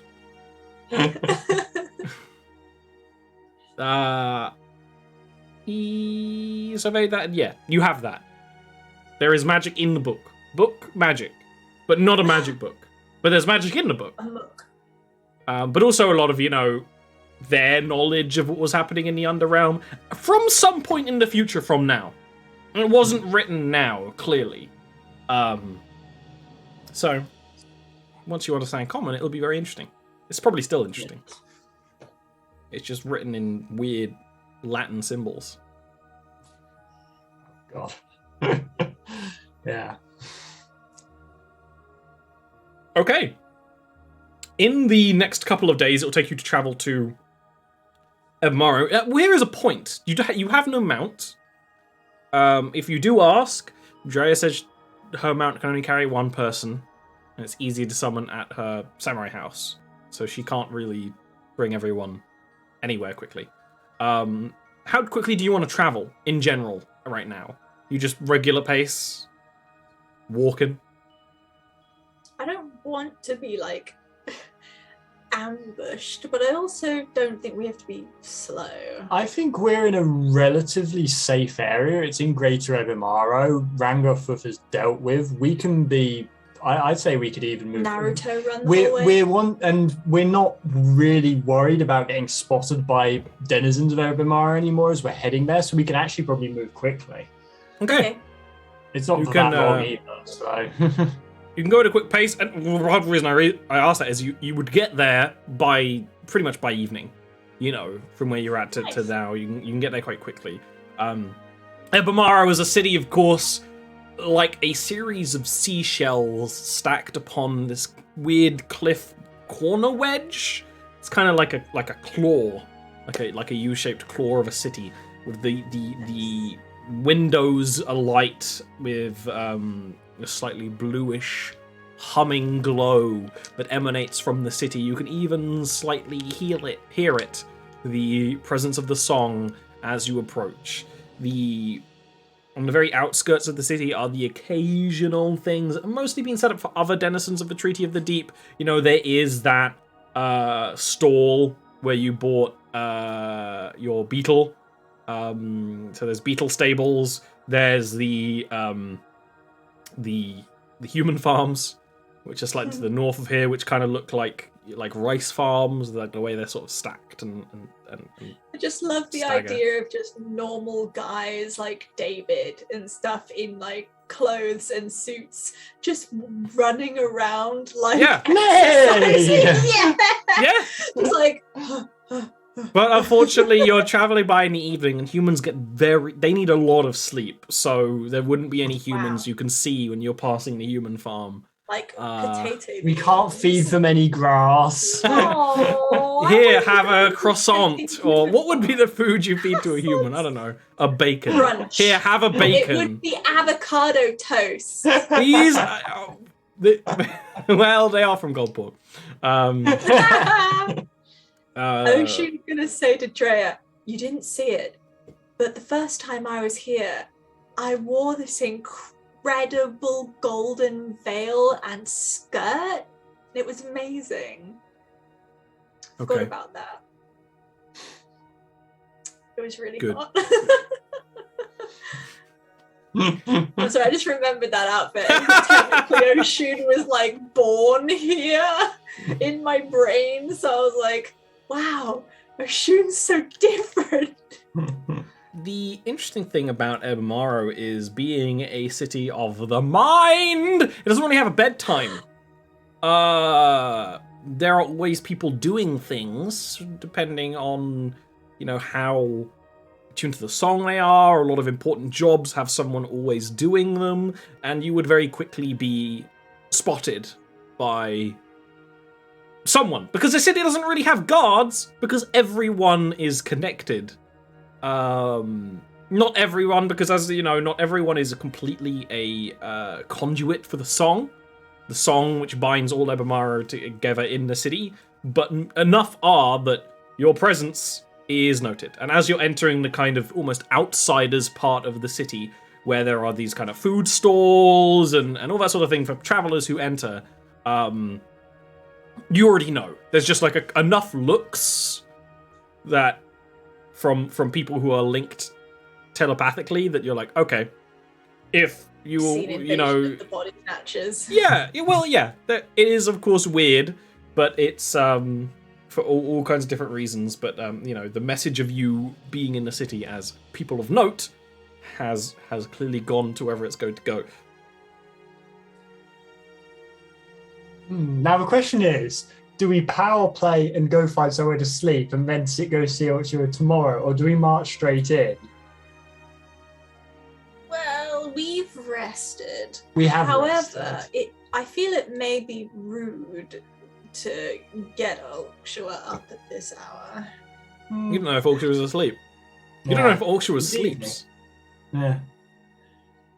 I think Ashal would more just be like, Ashal would be like, well, my presence is noted. Our presence is noted. I assume we're going to be let in. I'm going straight to the main The elevator spire. thing, yeah. Oh, Yeah. Shal. There's the like command elevator essentially. If you remember, there's these elevators powered by gas, like organic gas valves, basically. You step on top of it, and as you're going up, Lloyd is more and more fidgety. You right, Lloyd? Oh yeah, I just can't wait to get my little digits on this Alkshua woman. Well, make sure you wait before you kill her, because we could get some very useful information out of her to do other things in the future. You can't make me wait. You can't bring me to half of the cause of my desiccation and tell me to wait. You're telling me to wait. You're dangling me a nice tasty peach, and you're telling me no, Lloyd, no. Well, I say no to you, ma'am.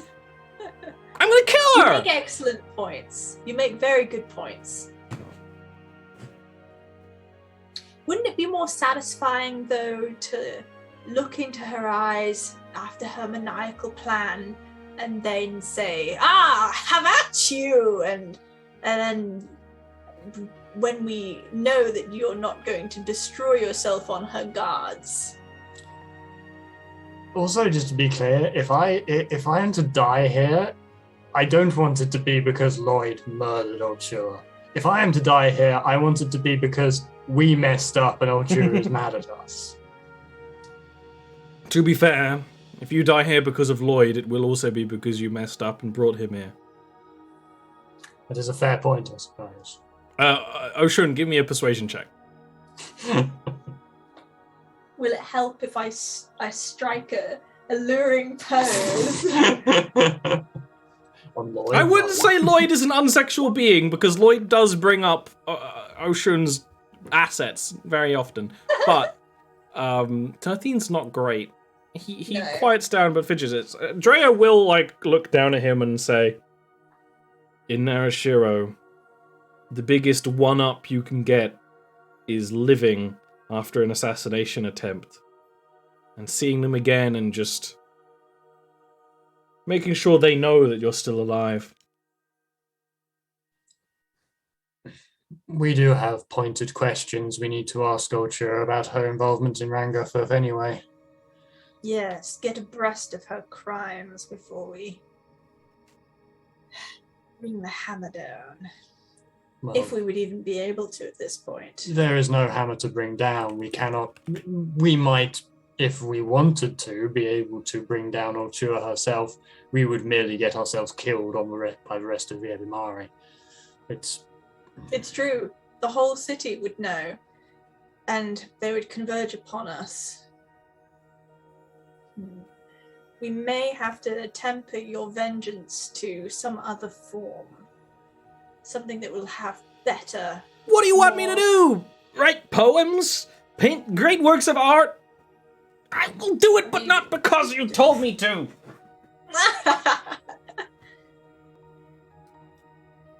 Maybe she'll look into your face and see some of the consequences. I don't know if I even want to look at my face. It's my face!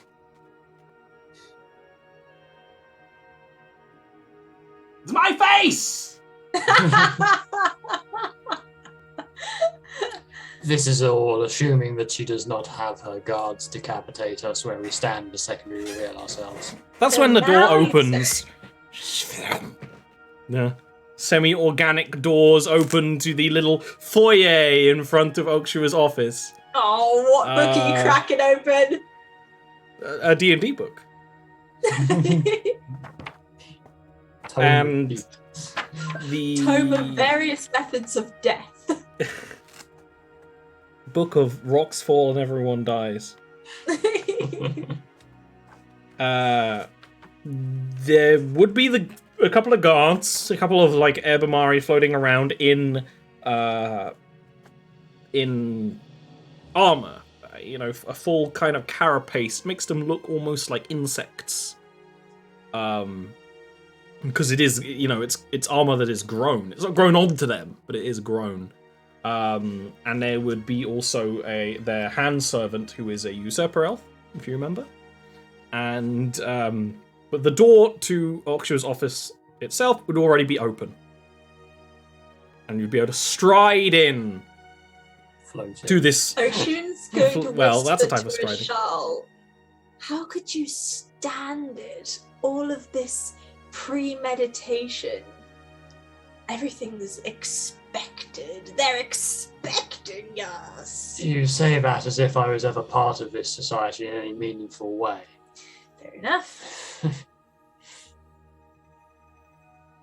You can enter Ulchura's office. There is a table. Behind the table is this water feature that is keeping the room delightfully damp. And there is Ulchura, who is she's not sitting. She's just floating. This female-coded Ebimari who has kind of grown to such a power level that remember her cranium has engorged and is kind of held up in place by the neck guards of this very bony, elegant outfit.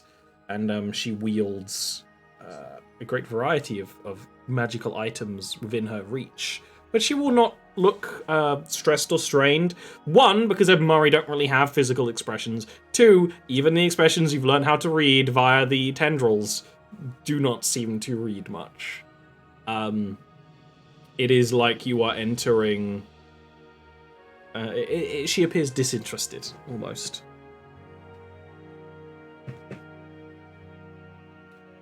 I imagine you came here for a reason, she will say into your minds. Good evening, Orkshire.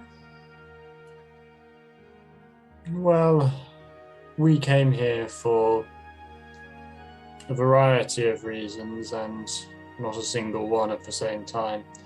I assume you well know what transpired in Abinar by this point. Well, you probably knew about it the second it happened, or near enough. I do not know the specifics, but there are enough records of you two fleeing the city for it to not be a coincidence. We maneuvered into a position where Bogdan could face... Well, I can't even remember his name now, the incumbent king. Bogdan was no match for him, and as a last recourse, attempted to bargain with Lefura herself. Lefura heeded his bargain and struck down the incumbent, and we decided at that point that it was best not, and as the incumbent had already struck Bogdan down, we decided at that point that it was best not to leave the city in the hands of one indebted to Lefura herself. And, well, he expired, shall we say.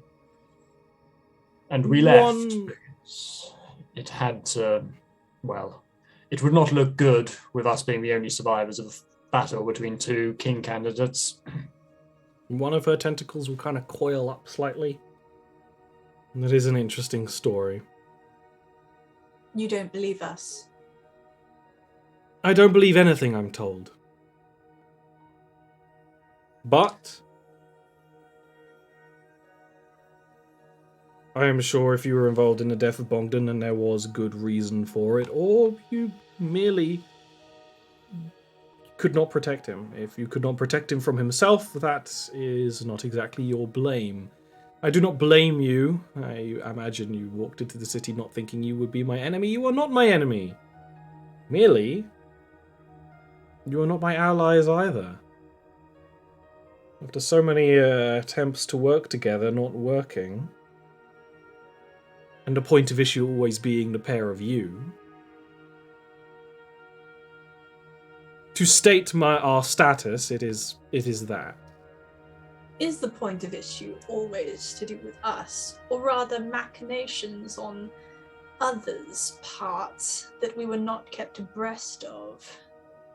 What did I possibly ever hide from you that was related to your failures or your lack of successes? Well, that sounds like a failure of understanding on your part. You didn't answer my question. It is neither here nor there.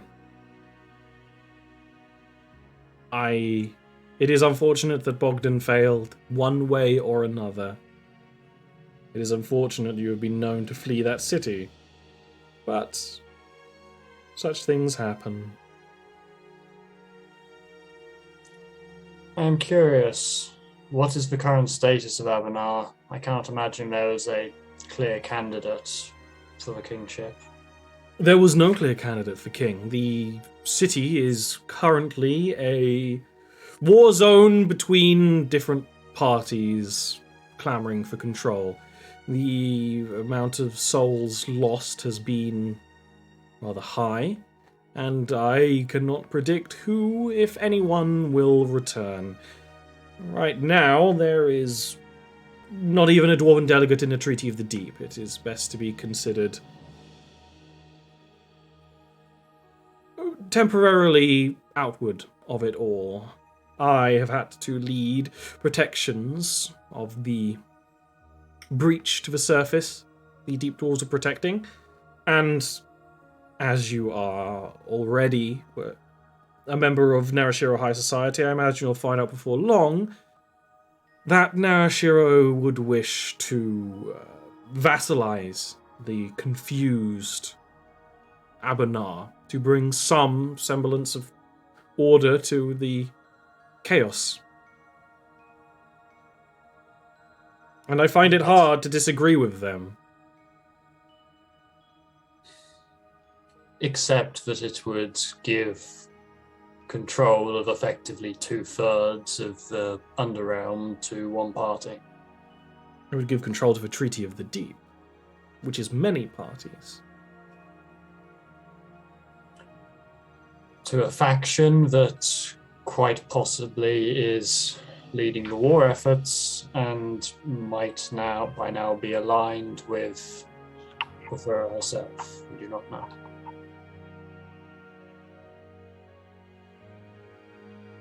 That is the state of the treaty as you left it.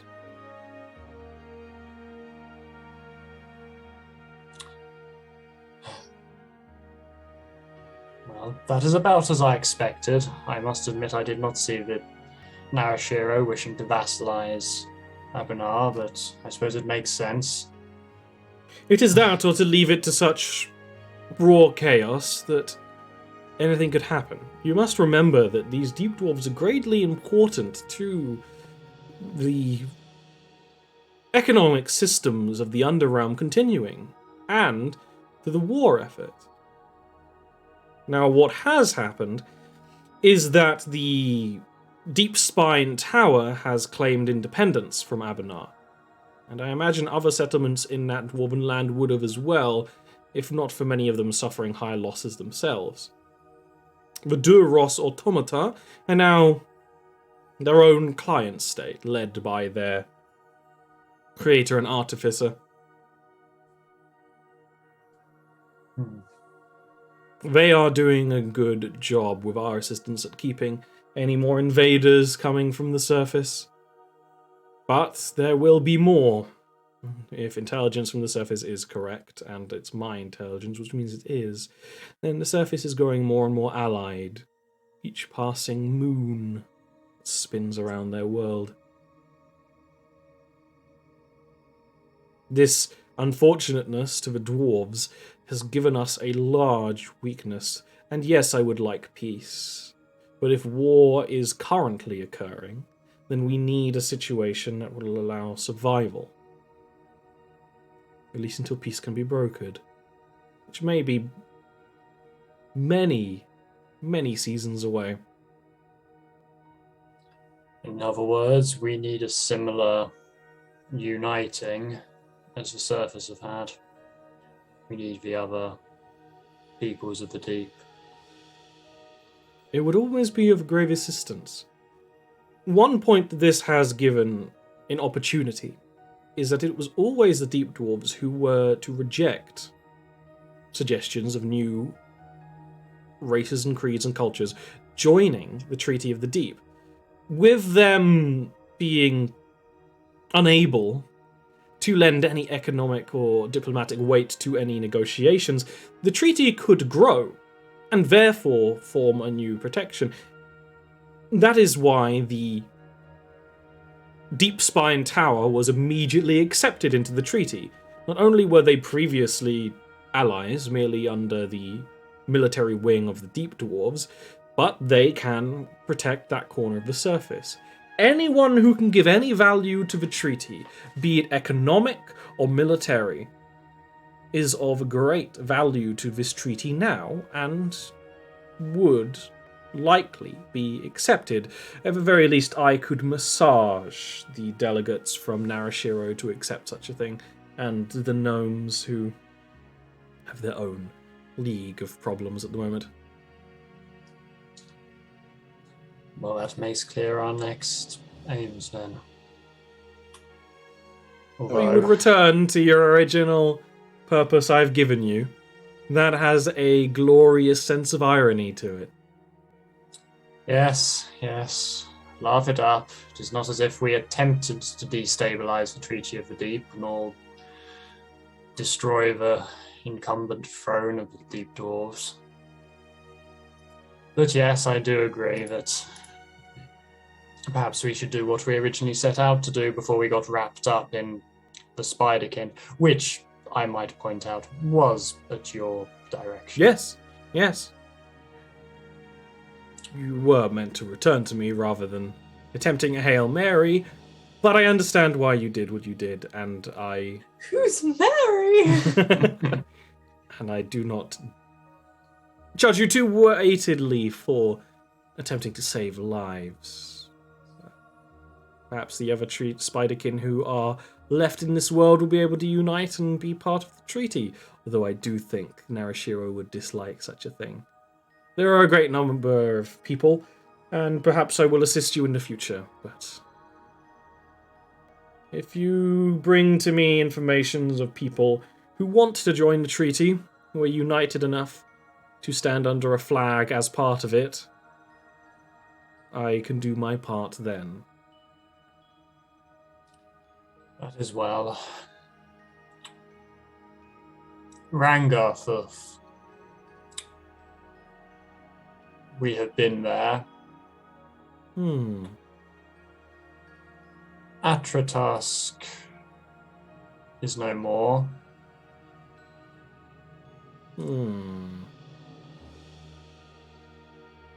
There were some quite interesting things that he was attempting there.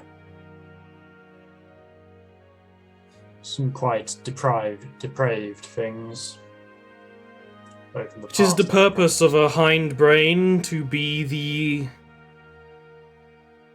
scheming thought within a song and community occasionally.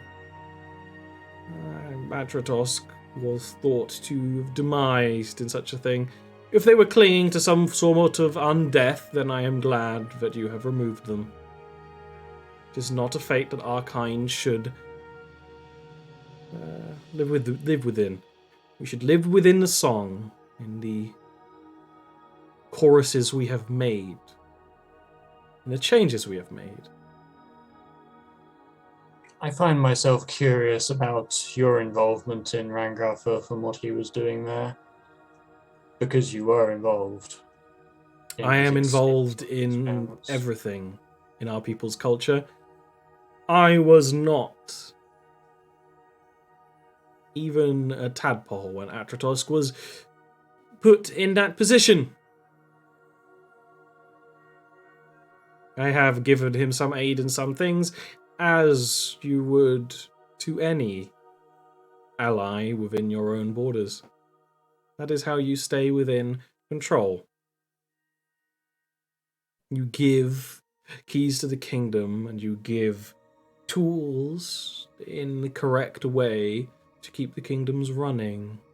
You'll understand that in time.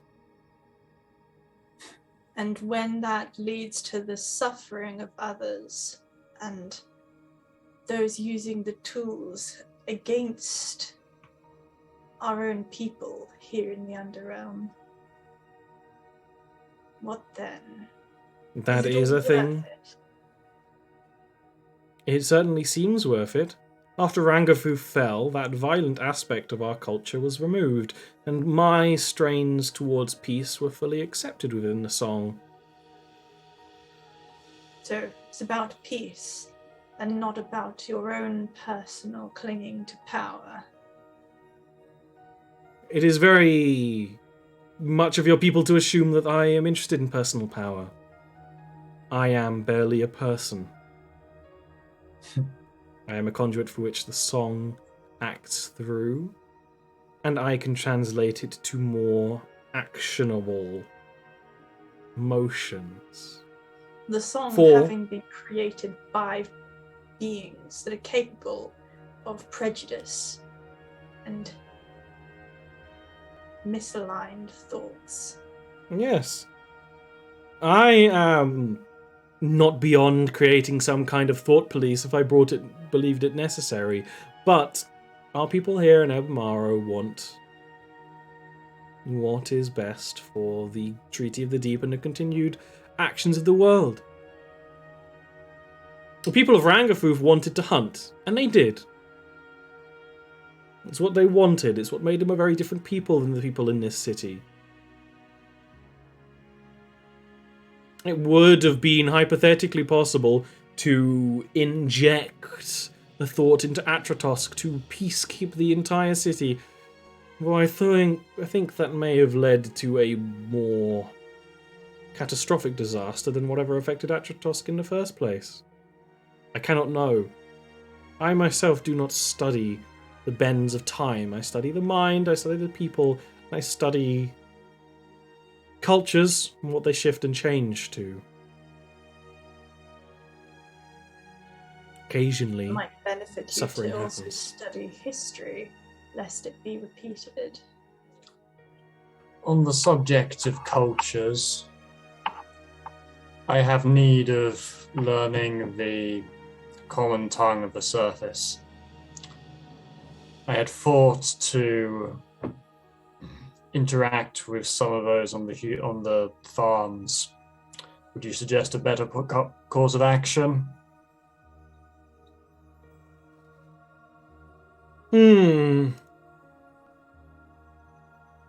A great many of them do speak their language from the surface, yes. We don't usually strip that from them.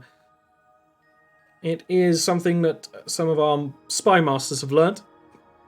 A small number of our people have travelled to a human city on the surface by the name of Goldport in the continued active intelligence gathering for the treaty. Many of them have learnt the common tongue by absorbing much of the... they can learn much from the minds of humans up above. It would be possible to pass along some of that knowledge, but it would take time or resources, I suppose. Are there no brains in jars here from the surface? Oh, there are many, but to learn a language by absorbing one brain would require a Shal to be an expert in such psionic feeding. No. These spies on the surface learn over a long period of time, and it is much easier to understand a language when you are amongst it. Once you are... Our people can understand any tongue to a degree, and is within our mind. Learning the writing came harder. With that, required spy masters to study, and many times that study revolved sipping from many memories and much psionic meditation. Studying a language can never come quickly if you wish to actually understand it.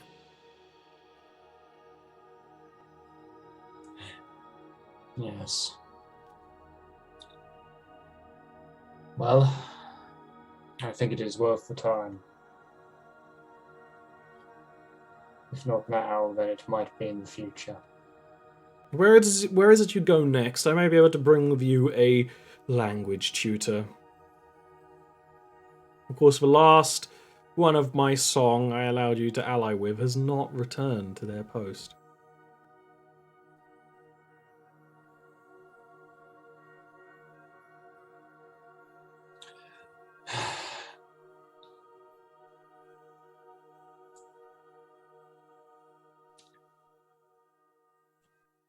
I feel like for that alone, we should attempt to recover Catcheral. They did not deserve to be caught up in that. Cottrell was very good.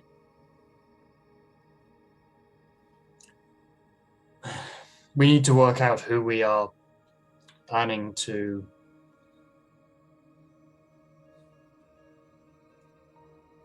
make diplomatic overtures to. The Darklings. Take your time, meet with my spy masters, one way or another. There are many who study the cultures of the Underrealm as much as they study the cultures of the surface. I will allow you some degree of presence within my the actions of my spy masters, and you can decide what to do there. If you want to spend some weeks learning a language while planning what to do next, that might be a wise way to pass the last few weeks of the cold season. But That'll be as much as I can grant you.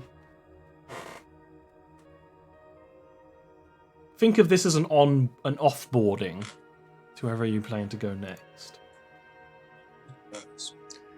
Well, you have my gratitude for that.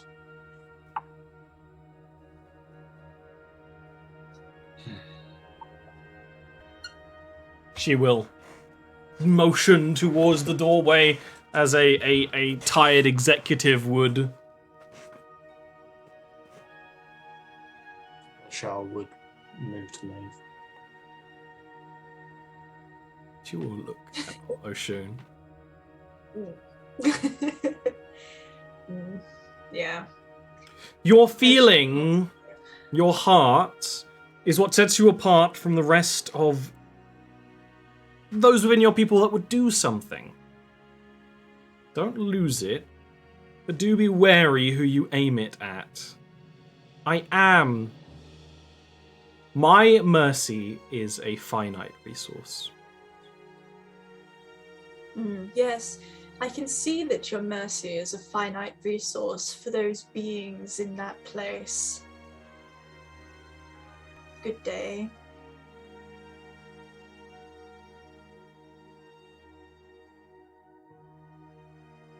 Okay. Water tribe out. Do we want to have any discussions amongst yourselves before,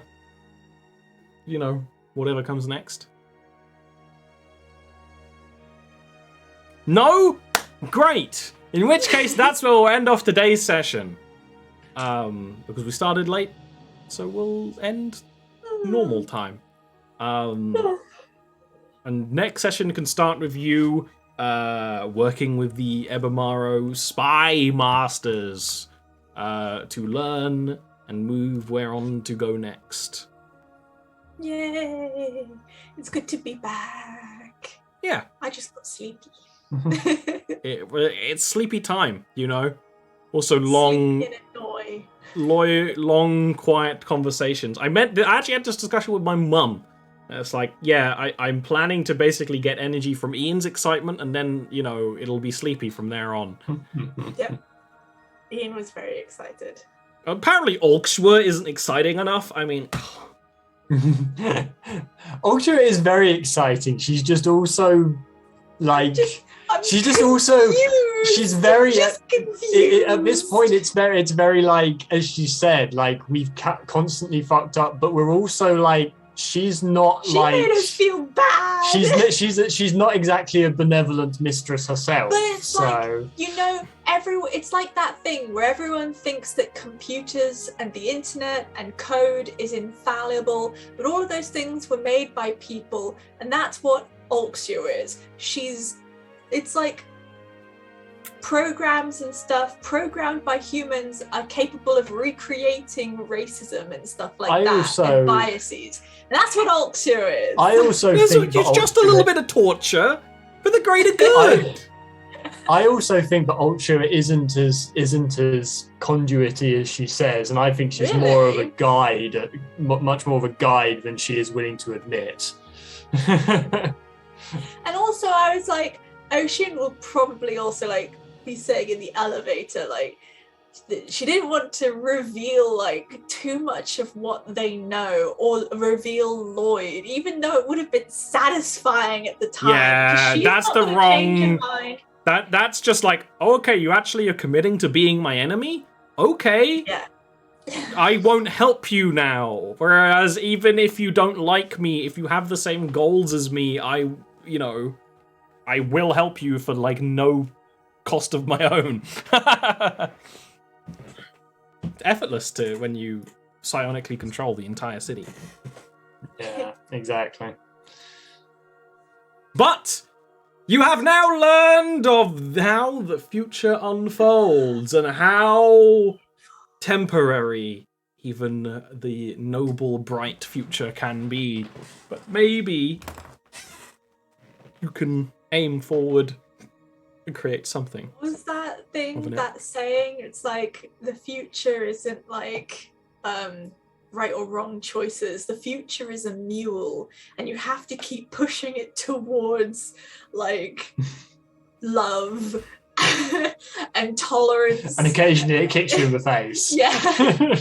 It keeps trying to go back, and you're like, no! Please keep nice, good things. Well, the funny thing is, kind of what Jarl told you is kind of the opposite. It's kind of like Future kind of wants to end up being good, but bad things will happen. I think it's both ways. I think there is no good or bad. There's just changes, you know, Yes. and If the anyone path feels could be anxious, read Factfulness. 10 reasons why we're wrong about something or other. The world. About how bad the world is. About how bad the world is, and Or it's something to that like, effect. oh wow, we're doing so much better than everything makes me feel like we are. Yeah. Well, on the topic of doing better, we'll be back next week probably. Streams will be a little up in the air for a little while, just in general. But real quick, you two can talk about yourselves for a second before I sell the show even more. Go! Yay. Hello, I'm Ian. I'm deeply ingrained in Jarviskjir. Much like Lloyd was deeply ingrained in the wall. Yes, I'm in a lot of campaign. I've been in a lot of campaigns over the years. I've had a lot of characters, and if you want to check some of those out, you should go subscribe to Ollie's Patreon, where there are. If you subscribe for $5 a month, there's large backlogs of podcast released episodes that are very good. There are some ongoing ones. Our current Monday game is a heist game that totally happens every week, theoretically, when we're not like... Every show, every stream at the moment will be whenever it can happen, because it is impossible to do anything any other way at the moment, because everyone is tired and burnt out and everything. But the way to make these things continue is to support on Patreon and on Twitch, because that genuinely helps things run. It helps fund projects in the future that, you know, can get done. It helps, you know, get me and other people paid. Like, if you like this stuff and you want it to happen more often, you know, support. Yep. And if you can go back and check the childhood of Billiam the Great. you can also just go on Ollie's YouTube and see some of these. I mean, and see some of the previously streamed stuff. That, of course, I would then encourage you to go and pay Ollie something. But the YouTube content is theoretically free. So if you want more of this, there is that. There's lots of back series of this show, other shows. I've been on every Wednesday show since its inception now for years. Which you are crazy. The constant. I am the constant. Yeah. Over to me. I have a Twitter now where I do like lots of my art and talk about my projects and working with Ollie. It's at Janelle Scribble. That's Jonelle Scribble. And yeah, I'm working on a little project of my own, and also projects with Ollie, writing for the world of Jarviskjir and Goldport in particular right now. So if you want to know more about Goldport, we're working on something really fun and lighthearted compared to the concept of mass genocide. Well, the concept here, I've shown you the good future. In my notes, it is the noble, bright timeline. You know, everything goes right and everything is good. Ollie. It was so good. I wasn't going to cry. I don't cry easily, but that was like, oh my god. But it ain't gonna happen. Oh. But it we could might happen. have something better. I have chocolate. Okay, well, that's the show. Like I said, streams at the moment will be kind of haphazard, but please do show up when they happen, because y'all being in the chat helps them happen. I have a lot of, you know, it's a lot of energy required to stream right now, and it's a lot easier when there are folks around, so I can work on multiple projects and multiple shows. The other show on Saturdays, Jarviskjir Rock of the North, is about to end Chapter 1, and we're preparing for Chapter 2. So if you want to see the end of that, which that campaign was looking more into the past than the future, especially in recent episodes, then definitely check that out. That'll be on Saturdays, and there's also a Lord of the Rings game that we're all on Sunday, this Sunday. So, see you then. We'll see you next week. We're going to thank the people who support on Patreon. Thanks to Bundle. Goodbye. Bye.